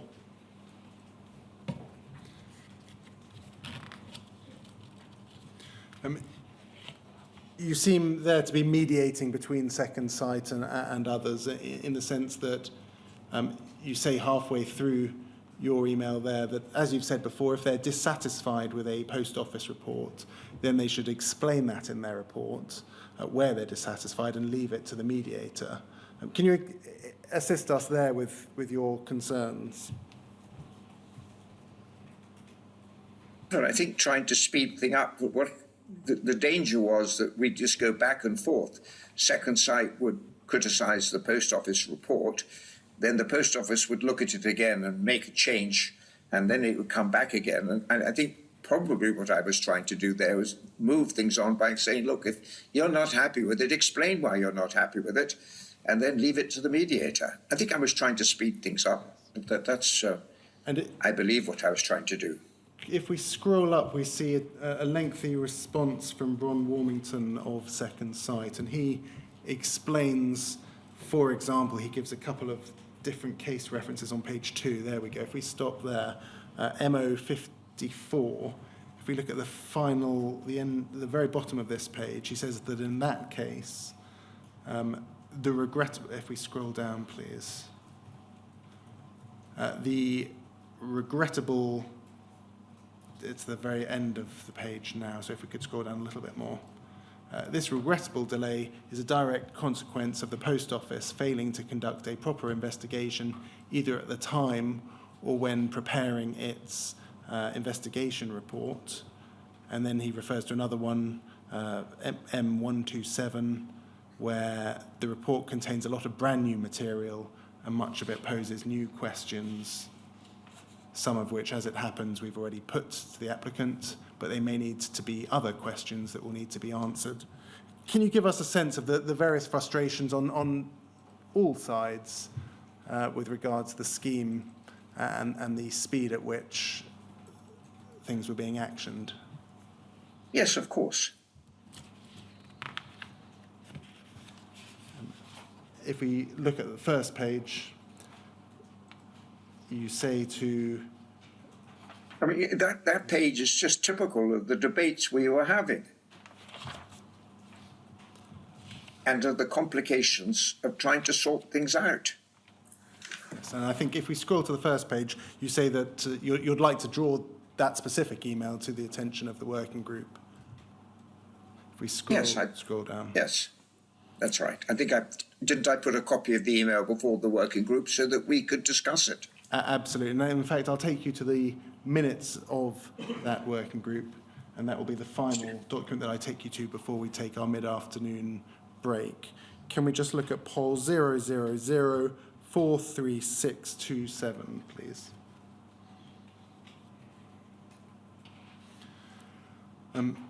So there are a number of matters raised at this particular meeting in May 2014. It begins by discussing the draft Part 1 report that had been tabled by Second Sight.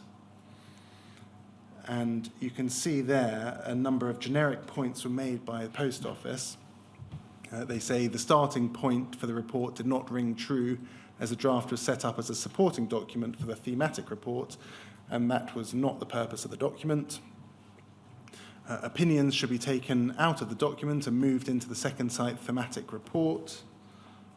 the penultimate one says, there are sections of analysis and conjecture in the document which need to be moved to the Part 2 report, where again they will need to be supported by evidence. Can you give us a sense of the strength of the Post Office's feeling towards that first draft report by Second Sight?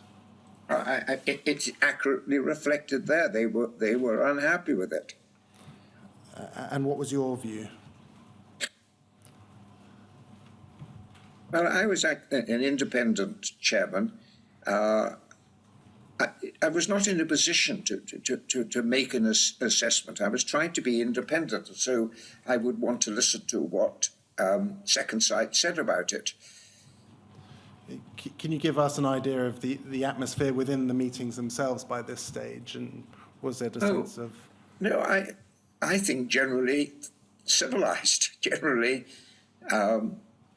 there was no shouting or arguing. People were making their points. But, we look at all this stuff in great detail.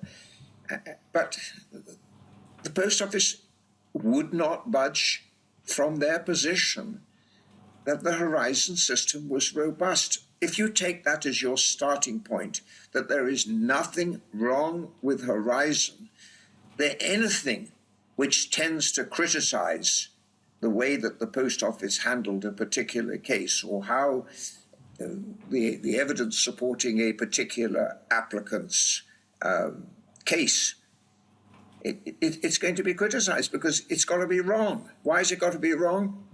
Because in the view of the Post Office, there's nothing wrong. The system is robust. We now know it wasn't robust. And we can very quickly look at the second item agenda over the page, which is a case MO22.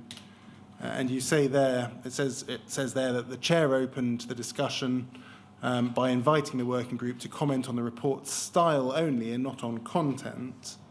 And below that, it sets out various concerns that the Post Office raised about that particular case study. They say the report was not of satisfactory quality. If we scroll down, they say neutral language needs to be used throughout the whole document. The document needs to clearly balance the evidence used without any counterpoint brought forward. This is often absent at the moment.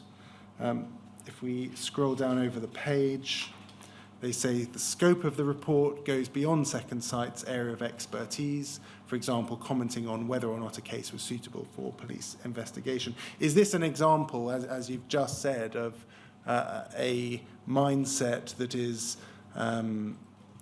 assumes that there is no problem with the system and therefore finds fault in the underlying reports, or is there something else? No, that's my view. If you take the view that there's nothing wrong with Horizon, then any criticisms of the way that an applicant's case was handled are likely to be not met with favour by the Post Office. Thank you. What was not happening, as I make clear in my report, as I understand it, there was never an in-depth investigation of Horizon. What we were doing here was looking at individual cases. But because of the age of the cases sometimes, because of the many complications, you weren't going to find the smoking gun in any individual case. That was the problem throughout.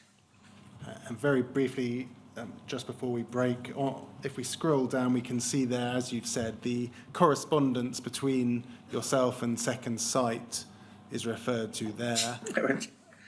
So that email chain... It's exactly the other side of the picture. Yes. And if we scroll down, you also addressed at that meeting, page 4, the bottom of page 4, the correspondence between Alan Bates and the Minister, which we've just been looking at as well. The Post Office there seemed to raise a number of concerns about that letter. If we scroll down,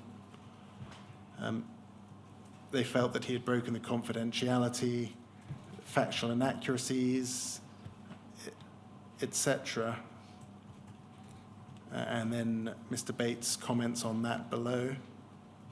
Second Sight comment below that.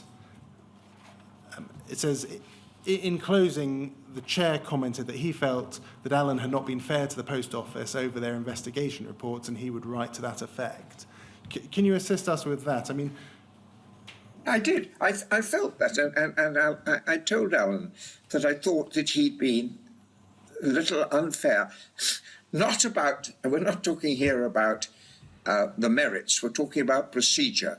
I thought it was not fair to say that the Post Office were unduly delaying their investigation reports. I felt the Post Office were seeking, insofar as each individual report is concerned, was seeking to deal with it in the time that they needed. So I didn't think Alan had been fair to them, and I said that. There are... And I was right, because later on, the second site had huge... we had to grant them numerous extensions because, again, the amount of work that was involved. But this has nothing to do with the merits. This is all to do with procedure.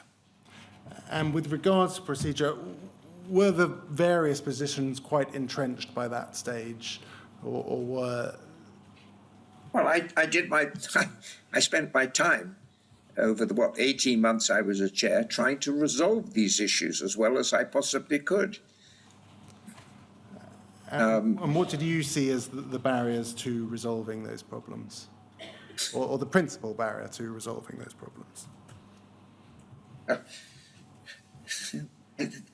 The barrier was that the Post Office would not accept any problems with Horizon. Thank you very much. Therefore, nothing could really happen. I mean, we could look at an individual case and say, well, maybe there ought to be some compensation, or a mediator could say that. But if you don't accept any problems at all with Horizon,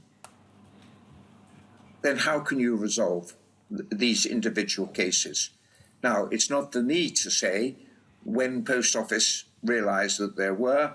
I read lots about it, at what stage they knew what and how much they knew. That's nothing to do with me. All I'm saying is that this mediation scheme couldn't ultimately succeed because the Post Office was saying there was no problem with Horizon. And now we know, as I quote in my statement, the admissions, for example, before the Court of Appeal Criminal Division, where Mr. Altman, now King's Counsel, admitted gross failures in the Horizon system. None of that came out during the mediation scheme.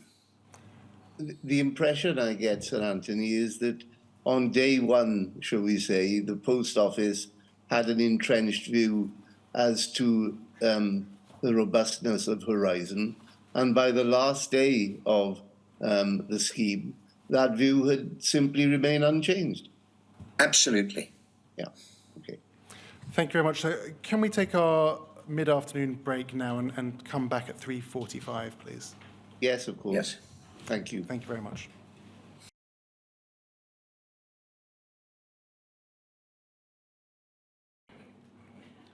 Thank you. So can you see and hear me?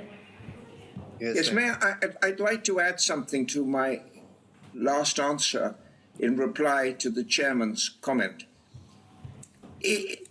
That approach affects everything.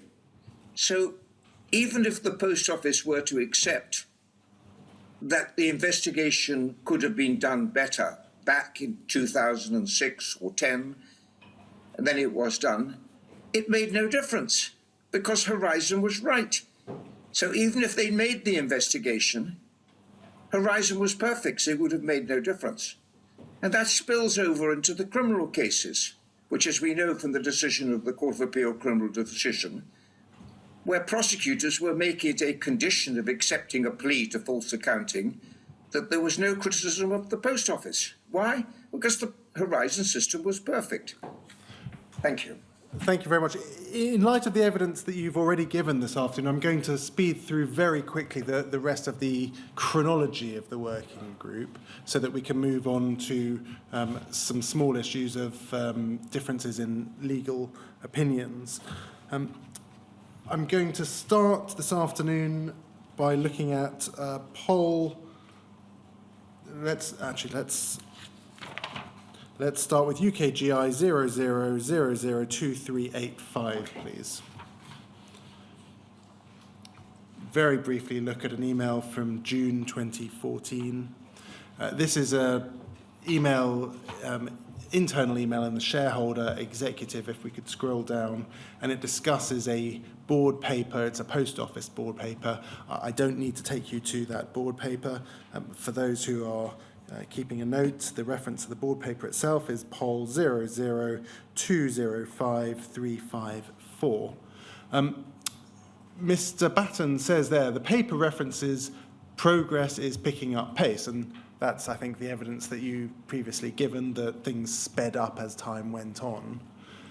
He says, for POL, the Post Office, this is a catalyst for change, but it presents a difficulty in terms of handling, i.e., why is the Post Office changing now that progress is finally being made?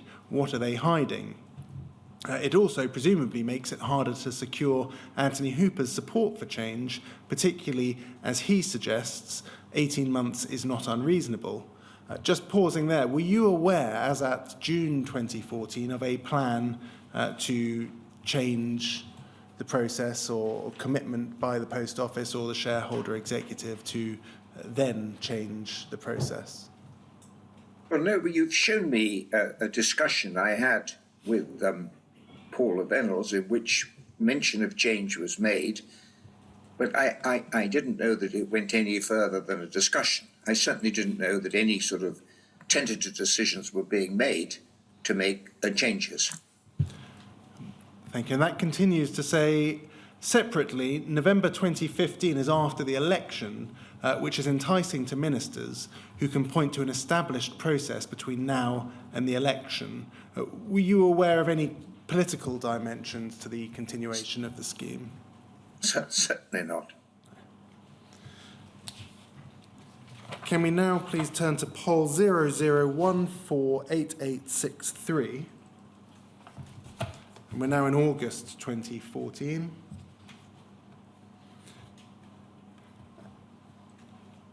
POL 00148863. Thank you very much.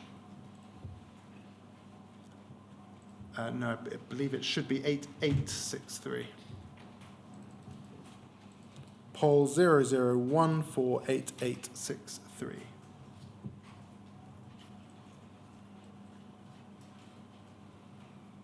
Thank you very much. This is an email from Roderick Williams to yourself, the Post Office lawyer, to yourself, and it relates to the final version of Second Sight's Part 2 report. And he says there, further to my email yesterday, we have now received the final version of Second Sight's Part 2 report. He says the report still includes matters that are beyond the scheme's scope, etc. So Second Sight had produced a first version, which had then been subject to feedback from the Post Office, and they have now produced what is said to be the final version. And if we scroll down to the bottom of this page, please, he says as follows: I understand that the working group's terms of reference provide that where the working group cannot reach a unanimous decision, the chair may define the point of disagreement and call a vote. As a unanimous decision over the report appears unlikely, Post Office respectfully requests that the chair call for a vote on Thursday's call on the following resolution. 1, that the report not be released as currently drafted. 2, alternatively, that if the report is to be released as currently drafted, that the working group notes Post Office will, as a party, not a member of the working group, write to each applicant who receives the report, setting out the Post Office's position on the report. And it goes over the page to say, I therefore ask your consent to defer release of the report until next Thursday's working group call, so that this resolution can be discussed and voted upon, which will provide Post Office with the opportunity to explain its position and, if appropriate, explore with the working group any potential alternatives. Can you assist us with what you recall of this issue?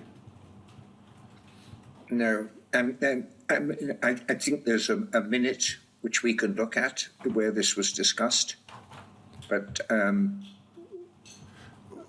would you have seen it as within your remit as chair of that group to delay Second Sight's Part 2 report? well, if I'm asked by the Post Office to delay it until a few days later, the working group, of course I would agree to that. I'll take you to a document that you may be referring to. It's Pol 00207-914. And it's an email that refers to what ultimately happened.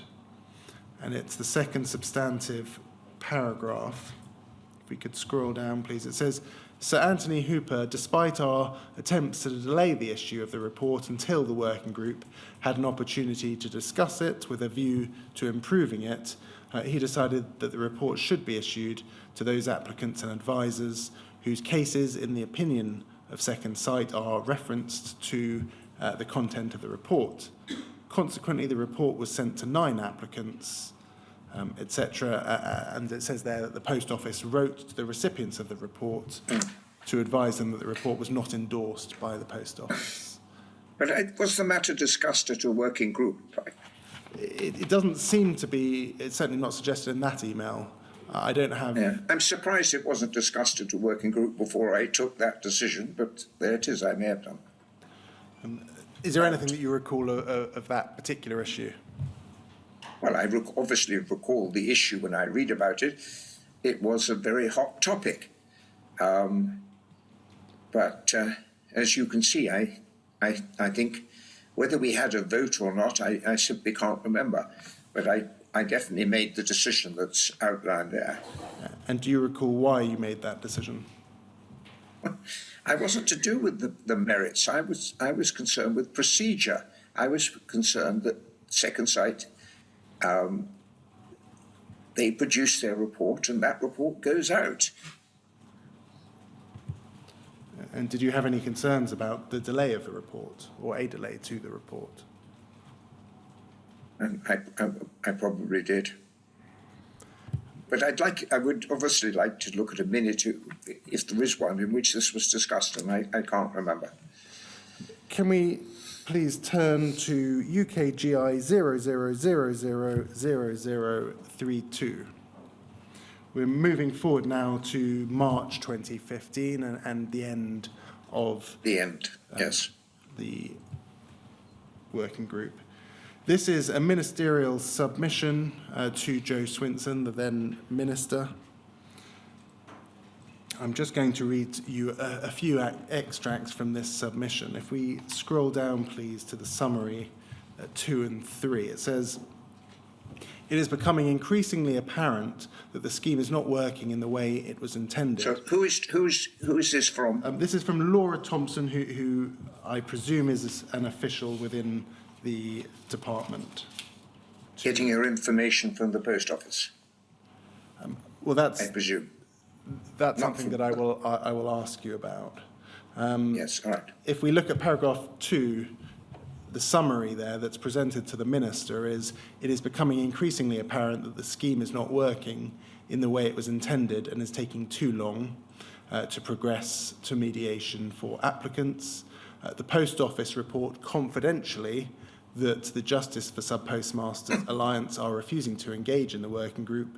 Certain MPs have publicly withdrawn their support, and both the JFSA and MPs supporting them are increasingly critical of the Post Office." Can we take that, please, line by line? I'd like, because of the time, I'd like to read you a few paragraphs, and then you can take it... As long as you don't think I'm accepting that, what's said there. Well, absolutely not. In fact, the question that I'm going to ask you at the end is the extent to which you accept that it's accurate or not. So perhaps we'll look at a few paragraphs and then we can revisit this particular page. Paragraph 3 says, "Whilst the delays are due in some part to the complexity of the cases and the depth of the investigations by both the Post Office and Second Sight, they also arise from pressure from the JFSA, MPs and Second Sight to widen the scope of the scheme, given that there has been no smoking gun found to date on horizon. Second Sight are attempting to explore issues outside their remit or indeed expertise, such as sub-postmasters' contracts and the Post Office's prosecutions policy, rather than focusing their efforts on the individual cases they were appointed to investigate. If we scroll over the page, just two more paragraphs that I will read. It's paragraph 4 and paragraph 5. Paragraph 4 says, from the Post Office's point of view, the investigation and mediation scheme has demonstrated that there is no evidence of systemic flaws in Horizon and no evidence that any of the convictions are unsafe.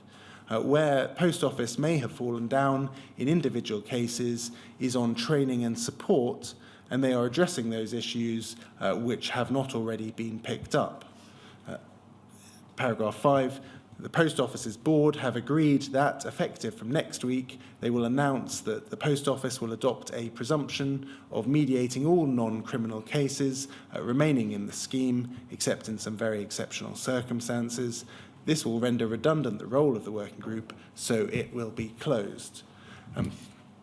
Looking at what I've just read, is that submission to the Minister accurate, or does it accurately reflect the position so far as you saw it at that time?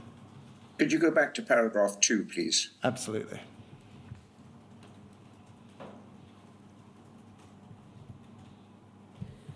The scheme was working as it was intended.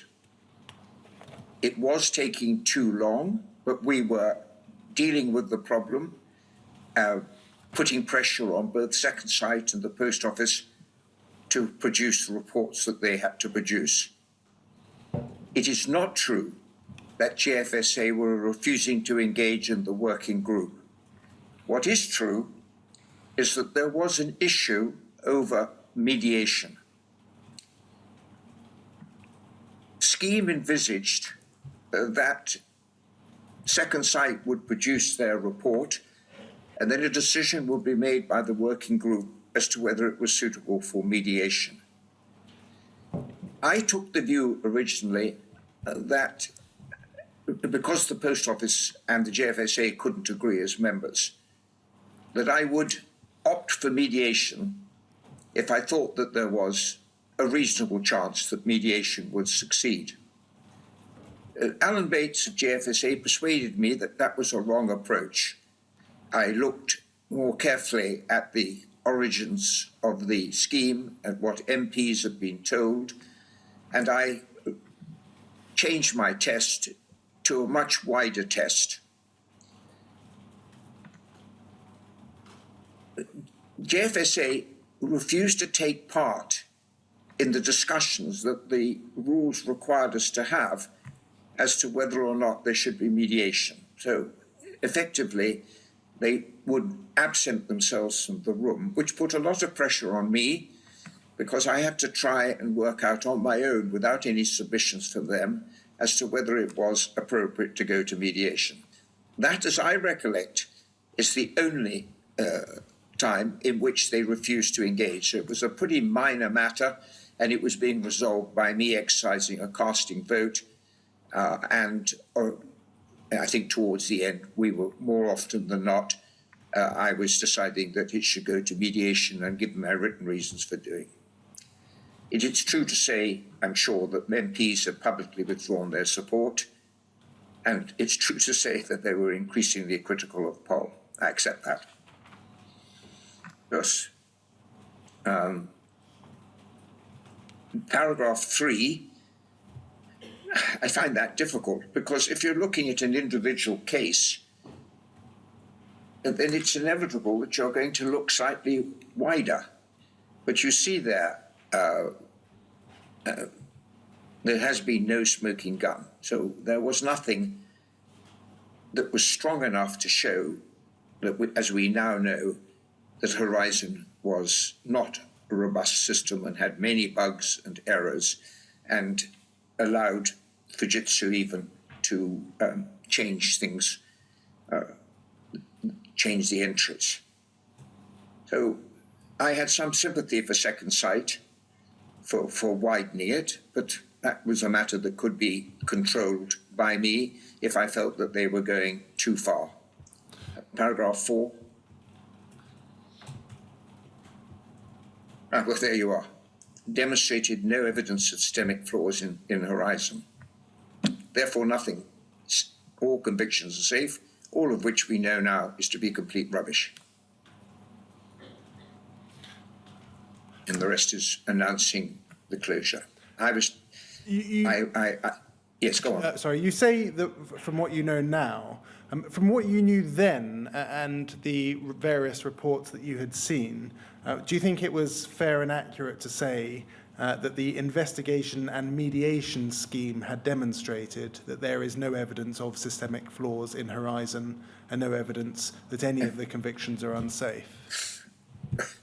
Well, that's a difficult question. Number one, the Post Office was saying Horizon, there is no systemic flaws in Horizon. Therefore, it follows that there is no evidence that any of the convictions are unsafe. That's the Post Office view. It is right to say that we did not find the smoking gun.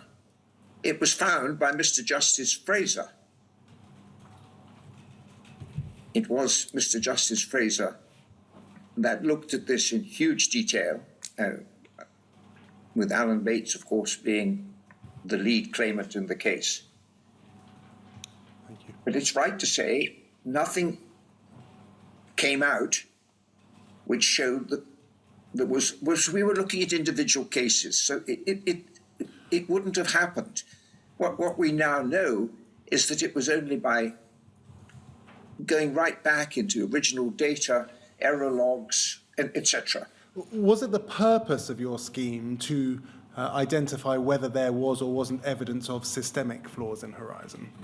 Yes, I mean, I think it was, because if you look at the opening lines of the document, it was the Post Office believe it's robust and there's nothing wrong with it. The postmasters don't agree. This scheme may help to find out which is right. But if you think of the amount of time it took before Mr. Justice Fraser gave his last of his decisions, it's years late, 2019, after weeks of evidence. I'm going to move on now to some differences in opinion between yourself and the Post Office and their legal advisors. First, I want to deal with some initial observations on the scheme. Can we look at poll 00116-136? I'm afraid we're going to have to take these rather quickly. Yes, do. If we look at over the page, number 4, paragraph 4, this is prior to your appointment. So, Paul, it's a meeting between yourself with Paula Vennells, and there's discussion of your various attributes for the role. At C, it says you suggested quite firmly that it might be more appropriate for cases that have been thought through the courts to be referred to the Criminal Cases Review Commission rather than go through the mediation scheme. Very briefly, what was your view as far as that was concerned? Well, I had not been involved in this cases at all. I've told you already what my state of knowledge was. And I thought at that time that probably conviction should go a separate way. I changed my mind. We looked at a number of conviction cases. So it's a sort of very first, if you like, view of something before I really got in to understand what was happening. And I didn't stick to that position, nor did the Post Office. And E, in the context of a discussion on the outcomes from the mediation process, he observed that sorry was a good word. We should be prepared to apologise to sub-postmasters where appropriate. Did you continue to hold that view? I do. I've always held that view. I've held that view in so many different cases involving particularly governments who will not apologise at an early stage. Instead of saying, I'm sorry, something went wrong, they continue to fight it out, often at a huge cost to everybody. Can we please look at poll 000-66817, please? It's an email from Martin Smith to Susan Crichton, to the General Counsel. at the Post Office, and it refers to the note that we've just looked at. And it, in the second paragraph, assesses paragraph 4C that we've just been mentioning, and he says there, I do not get the feeling that that's you, are suggesting that all of the criminal cases should be sent to the CCRC rather than going through the review process, which we're presently conducting. I think his suggestion is very much in line with the concerns expressed by Brian Altman QC about the dangers of allowing convicted people into the mediation scheme. Brian's view was that the convicted people should instead exhaust such rights of appeal that are open to them. Was that the reason that you took that view, that convicted people should exhaust the Court of Appeal? But I didn't take the view. I changed my view. And was that your initial view, though? Was it along the same lines as that expressed by Mr. Altman, or a different reason? My initial view was expressed at a meeting when I hadn't been appointed and knew very little about it. If we look down, please, it then addresses the issue of the apology, and it says there, Brian expressed a concern that the slightest apology to a convicted person or the payment of compensation could indeed give rise to an appeal. He was concerned that Misra, that's Seema Misra, would use the mediation scheme to obtain some sort of concession to allow her to appeal. I note from paragraph 4E, Sir Anthony Hooper observed that sorry was a good word. If he intends to use it in relation to any convicted person allowed into the mediation scheme, the possibility of a successful appeal may well be increased. Can you assist us with your views as to what's written there? My view, by at least the middle of 2014, was there likely to have been serious miscarriages of justice. My initial view that it was very unlikely that these people had stolen their money remained.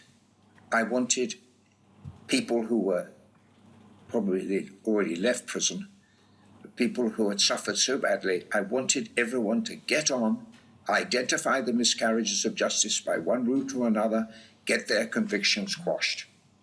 That's what I wanted.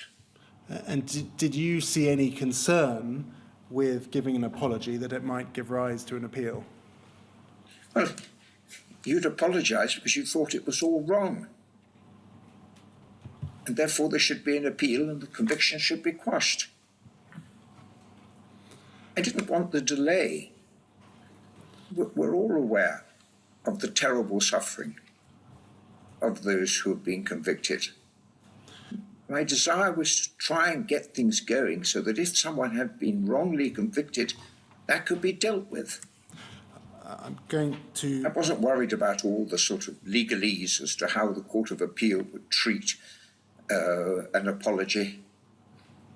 I'm used to many cases where prosecutors have said, we do not resist the appeal against conviction. I'm used to that. I've sat on many cases where prosecutors have said, we don't resist the appeal.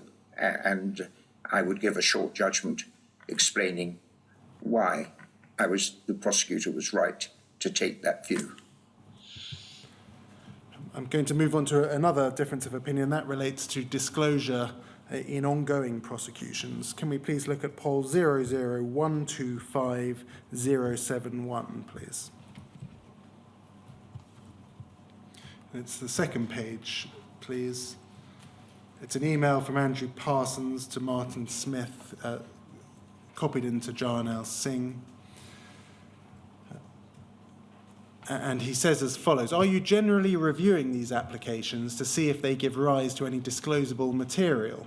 I expect so, but best to double check. The point was raised by Tony Hooper at a meeting last Friday.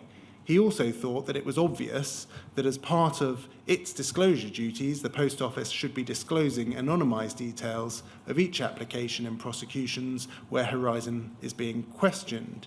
In response, I sat squarely on the fence and said that the applications would be reviewed and proper disclosure required.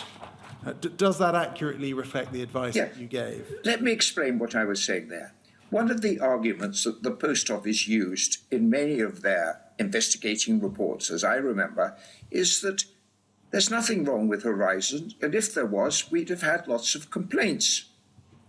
What I was saying is the very fact that such a significant number of SPMs had raised the issue of the robustness, the accuracy, etc., of Horizon was in itself something that ought to be disclosed. You couldn't keep on saying it's robust, whereas there were probably hundreds of people who had accounts of it not being robust. Some postmasters saying, I had £2,000 on the screen, it disappeared. I had 2,000, it doubled to 4,000. There were lots of those cases. Now, for the post office, that was easy. All they said was, Horizon is robust. Those people are wrong. One of them is a trainer, I think, called Latif, as I subsequently learned. But what I wanted to say was there were all these complaints. They can't all be absolutely without merit. There must be some problem with Horizon. If that be the right, then applicants should know. That's what I was trying to say.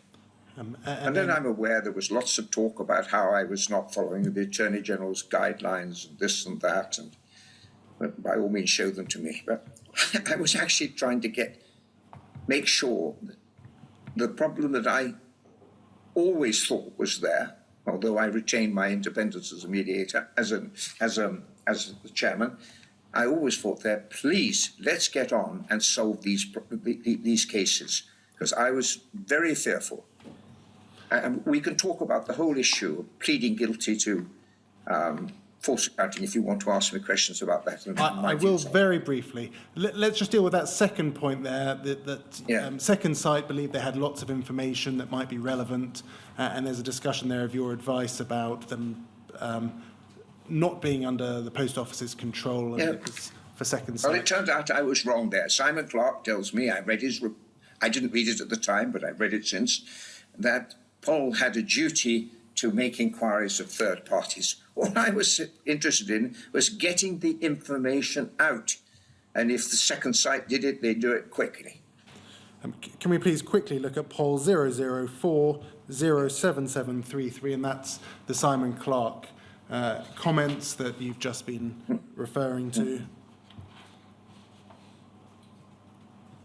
I mean, is the difference that we see here that you are saying, you're giving advice as to what should be done and what is practical, as opposed to a strict legal position? Well, I just wanted... If we scroll down, sorry. I feared miscarriages of justice, and I wanted everything to be done so that those people could have their convictions quashed before they died. Yes.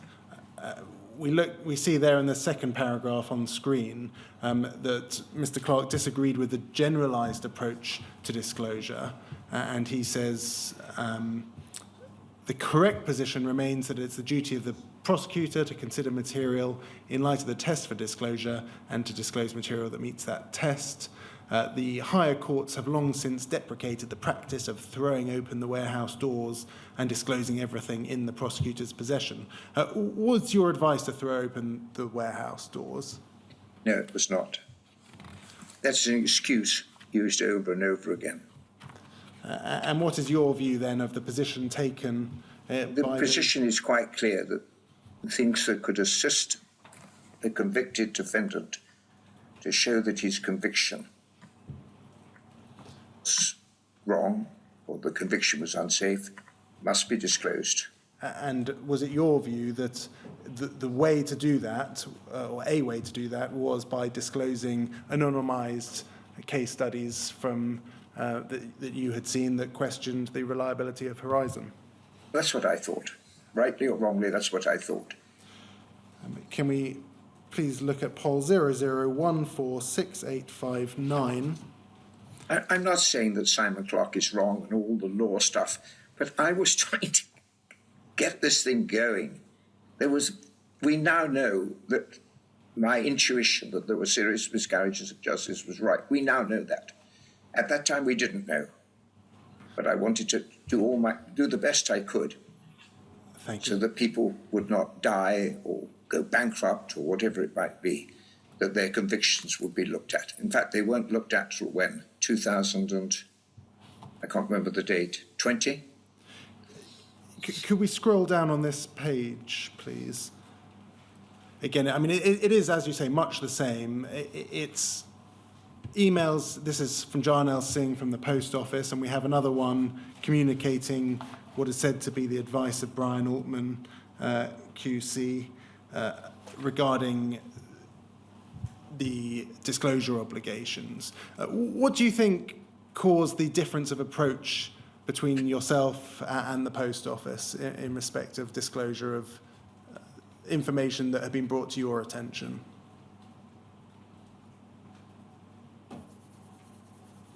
Why do you think the positions are so different?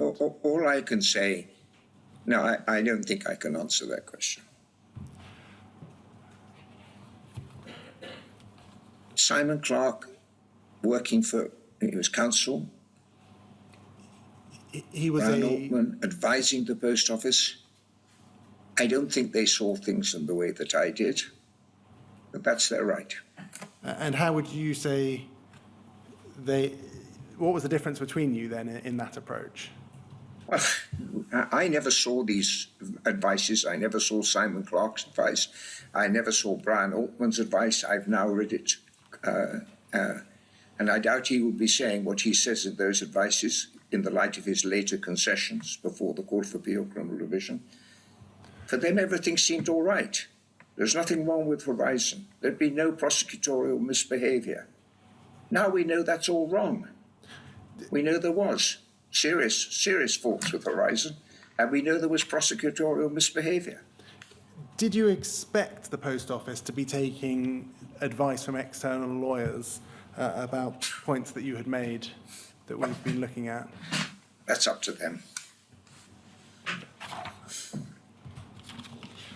I'm going to move on to 2014 and 2015, and this is the very final piece of advice and different advice. False accounting and theft. Absolutely.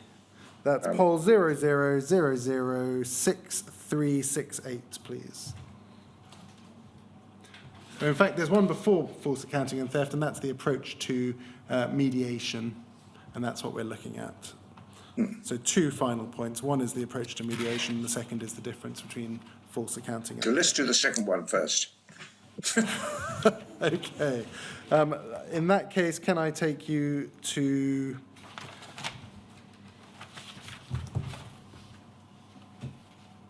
Let's take you to poll 00125777.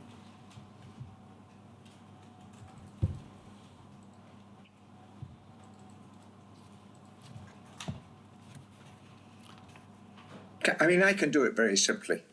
Second Sight said in a report, there's a difference between false accounting and theft. They no doubt said it because I discussed it with them and said. And then there's a great advice, huge, lengthy advices as to whether that is right or wrong. But we know it's right. If someone is charged with theft of 10,000 and he pleads not guilty to theft and pleads guilty to false accounting, it is a completely different offence, much less serious, because the cause of the loss was not due to the SBM stealing it. It must be due to some other clerical error or something. Well, SBMs would say it was down to Horizon, but some of them weren't allowed to say that as a condition of their plea, as we now know. So, in real terms, anyone who's practiced criminal law knows that if I'm charged with theft of 10,000 and offered a plea to false accounting, I'll accept it. Because I'm going to go to prison for theft and I'm not going to go to prison for false accounting, normally. Of course, if he's charged with false accounting of 500,000, that's a different matter. But on the facts of these kinds of cases, a loss of 20,000, plead guilty to false accounting will drop the theft. Can we please look at poll 00006366? And I had planned to take you through various passages of this advice, but you've read the full advice. I think you've read it quite recently. And Yes. This is the advice from Mr. Altman on precisely that issue. Can you assist us with why you consider that it isn't put in those stark terms that you've just given to the inquiry in this advice? Of course, it's right. It's the same. The penalty is the same, 7 years. You could look at sentencing guidelines. You can reach a... But I practiced criminal law for 20 years in the Crown Courts, the Magistrates' Courts. And I know that a plea of guilty to false accounting is normally going to lead to a completely different sentence than if I plead guilty to theft. If I plead guilty to theft, I'm in an employee position, I'm in a breach of trust, and the sentencing guidelines would almost certainly mean that I'm going to have to go to prison. If I plead to false accounting and say, really, I covered it up because I thought it would all get right later, I shouldn't have covered it up, I'm sorry, I did it that, that's something which the judge is going to look on as huge as mitigation. So we can do all the advice and have pages on it, but in real life, guilty to false accounting is a sensible way for someone, whether he's innocent or not, to get out of the situation. And could we look at page 3 of this advice, which quotes the words that were set out in a letter to Second Sight on this issue? The Post Office wrote to Second Sight and said, the suggestion that the offence of false accounting is a less serious offence to that of theft is incorrect. Both offences are equal in law, both are offences of dishonesty, and both carry the same maximum sentence. You have that letter, you have this advice. In your view, what went wrong at the Post Office end to have such a fundamentally different position to the one that you've just explained to the inquiry today? It's theoretical. It's not the real world. And if you look at the real world is well described in Jane MacLeod's letter. You have a loss of money, you have a false accounting, therefore you charge theft. That's what she said in one of her letters. And people, whether guilty or not, are likely to plead to false accounting. They don't want to go to prison. And of course, there was often a requirement to disgorge the money. So it was a very simple and easy way of getting your money back. The chair has to... We now know all those convictions are by and large unsafe. The chair has to make recommendations in due course, and there are those watching this inquiry who are interested in matters of legal ethics, etc. Why do you think it is that a lawyer advising the Post Office doesn't say exactly what you've said today on the difference? I don't think that's a fair... I don't think I can answer that question.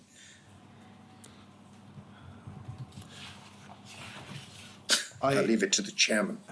Well, that's fine. And I'm not going to hide this. No doubt we'll hear from Mr. Altman about his real-life experience. But I, too, have practiced in Crown Courts for many years and sat as a judge for many years. And my real-life experience is exactly the same as Sir Anthony Hooper. Thank you. I'm going to ask very final questions now. I don't think I need to ask the difference of opinion in relation to the mediation of cases. No. That's set out in the documents. A question that's been raised by a core participant, it relates to retention of materials from your working group. Are you aware of any discussions with the Post Office about their retention of any documentation relating to the work that was being carried out? It might have been discussed. I certainly wouldn't remember today. And one thing that you... I would hope that they retained all the documents. That's what I would hope. One of the matters that you've raised today is about following the money, and that was one of the core issues or approaches that you wanted to take. Were there issues with the production of accounts, for example, showing losses? Yeah. Yes, I mean, there's the one about suspense accounts. I couldn't understand where the money had gone. If a sub-postmaster found a loss of 2,000 and paid it out of his own pocket or her own pocket, which they did, or it was taken off future income, where had the money gone?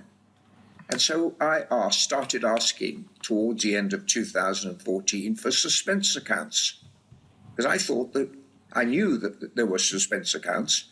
I knew that the Post Office, after 3 years, took out the profits from the suspense accounts, and I wanted to know more about it. I got absolutely nowhere, nor did Second Sight. They repeated it again in 2016. So just because I'm interested, I read Mr. Justice Fraser's decision insofar as it related to suspense accounts.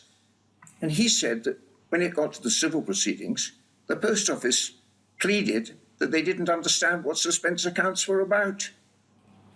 An approach which Mr. Justice Fraser, in my view, rightly said, disapproved of. So there's just one example. Where had the money gone? Who is it that you had been asking with regards to suspense accounts as an example? You say At the working group, you'll see it in the minutes. You can find it in the minutes. 2 or 3 cases where I said, what's happened? And I was told it would take too long, or they hadn't got it, or anything. It's just one example. Thank you very much. Sir Anthony, it has been a whistle-stop tour this afternoon. We've had, unfortunately, rather limited time, but is there anything that you would like to add that we haven't addressed today?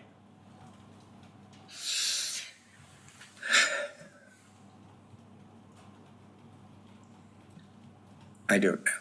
It's the greatest scandal that I have ever seen in the criminal justice process. We've had many miscarriages of justice, but nowhere near as many of these. We need to reevaluate how we approach criminal cases of this kind. Something went very, very wrong.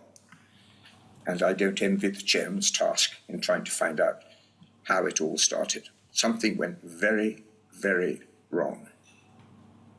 I think in part it's a much wider question, and that is the obligation of a prosecutor. Because all that a prosecutor has to establish in order deciding whether to indict someone, apart from the public good test, is whether there is enough evidence to support a conviction. That is a very low threshold. It means that defense have to do a large amount of work to see whether there is some alternative to guilty. And with the decline in legal aid, with senior members of the bar who in my day practiced the criminal bar and did so on legal aid, that's all gone now, or largely gone. I'm very worried about the way we approach our justice trials. That's a much bigger question, perhaps, than needs to be resolved here. But underlying all of this are the major defect of miscarriage of justice in the common law across the world, United States, Britain, is non-disclosure. Over and over again. I don't know how many trials I did in the Court of Appeal Criminal Division of relating to serious non-disclosure. And secondly, this notion that all that has to be shown by the prosecutor is a sufficient evidence upon which a jury could convict. Very much. Thank you very much. Sir, do you have any questions before we finish for the day? Thank you very much. Are there any questions from co-participants? No, I don't believe so. Well then, thank you very much, Sir Anthony, for making the time to write a witness statement and to appear to give evidence. I'm very grateful to you. Thank you, Mr. Chairman. And we'll reconvene at 10 o'clock tomorrow morning. Yes, Mr. Blake? We will. Thank you very much, sir.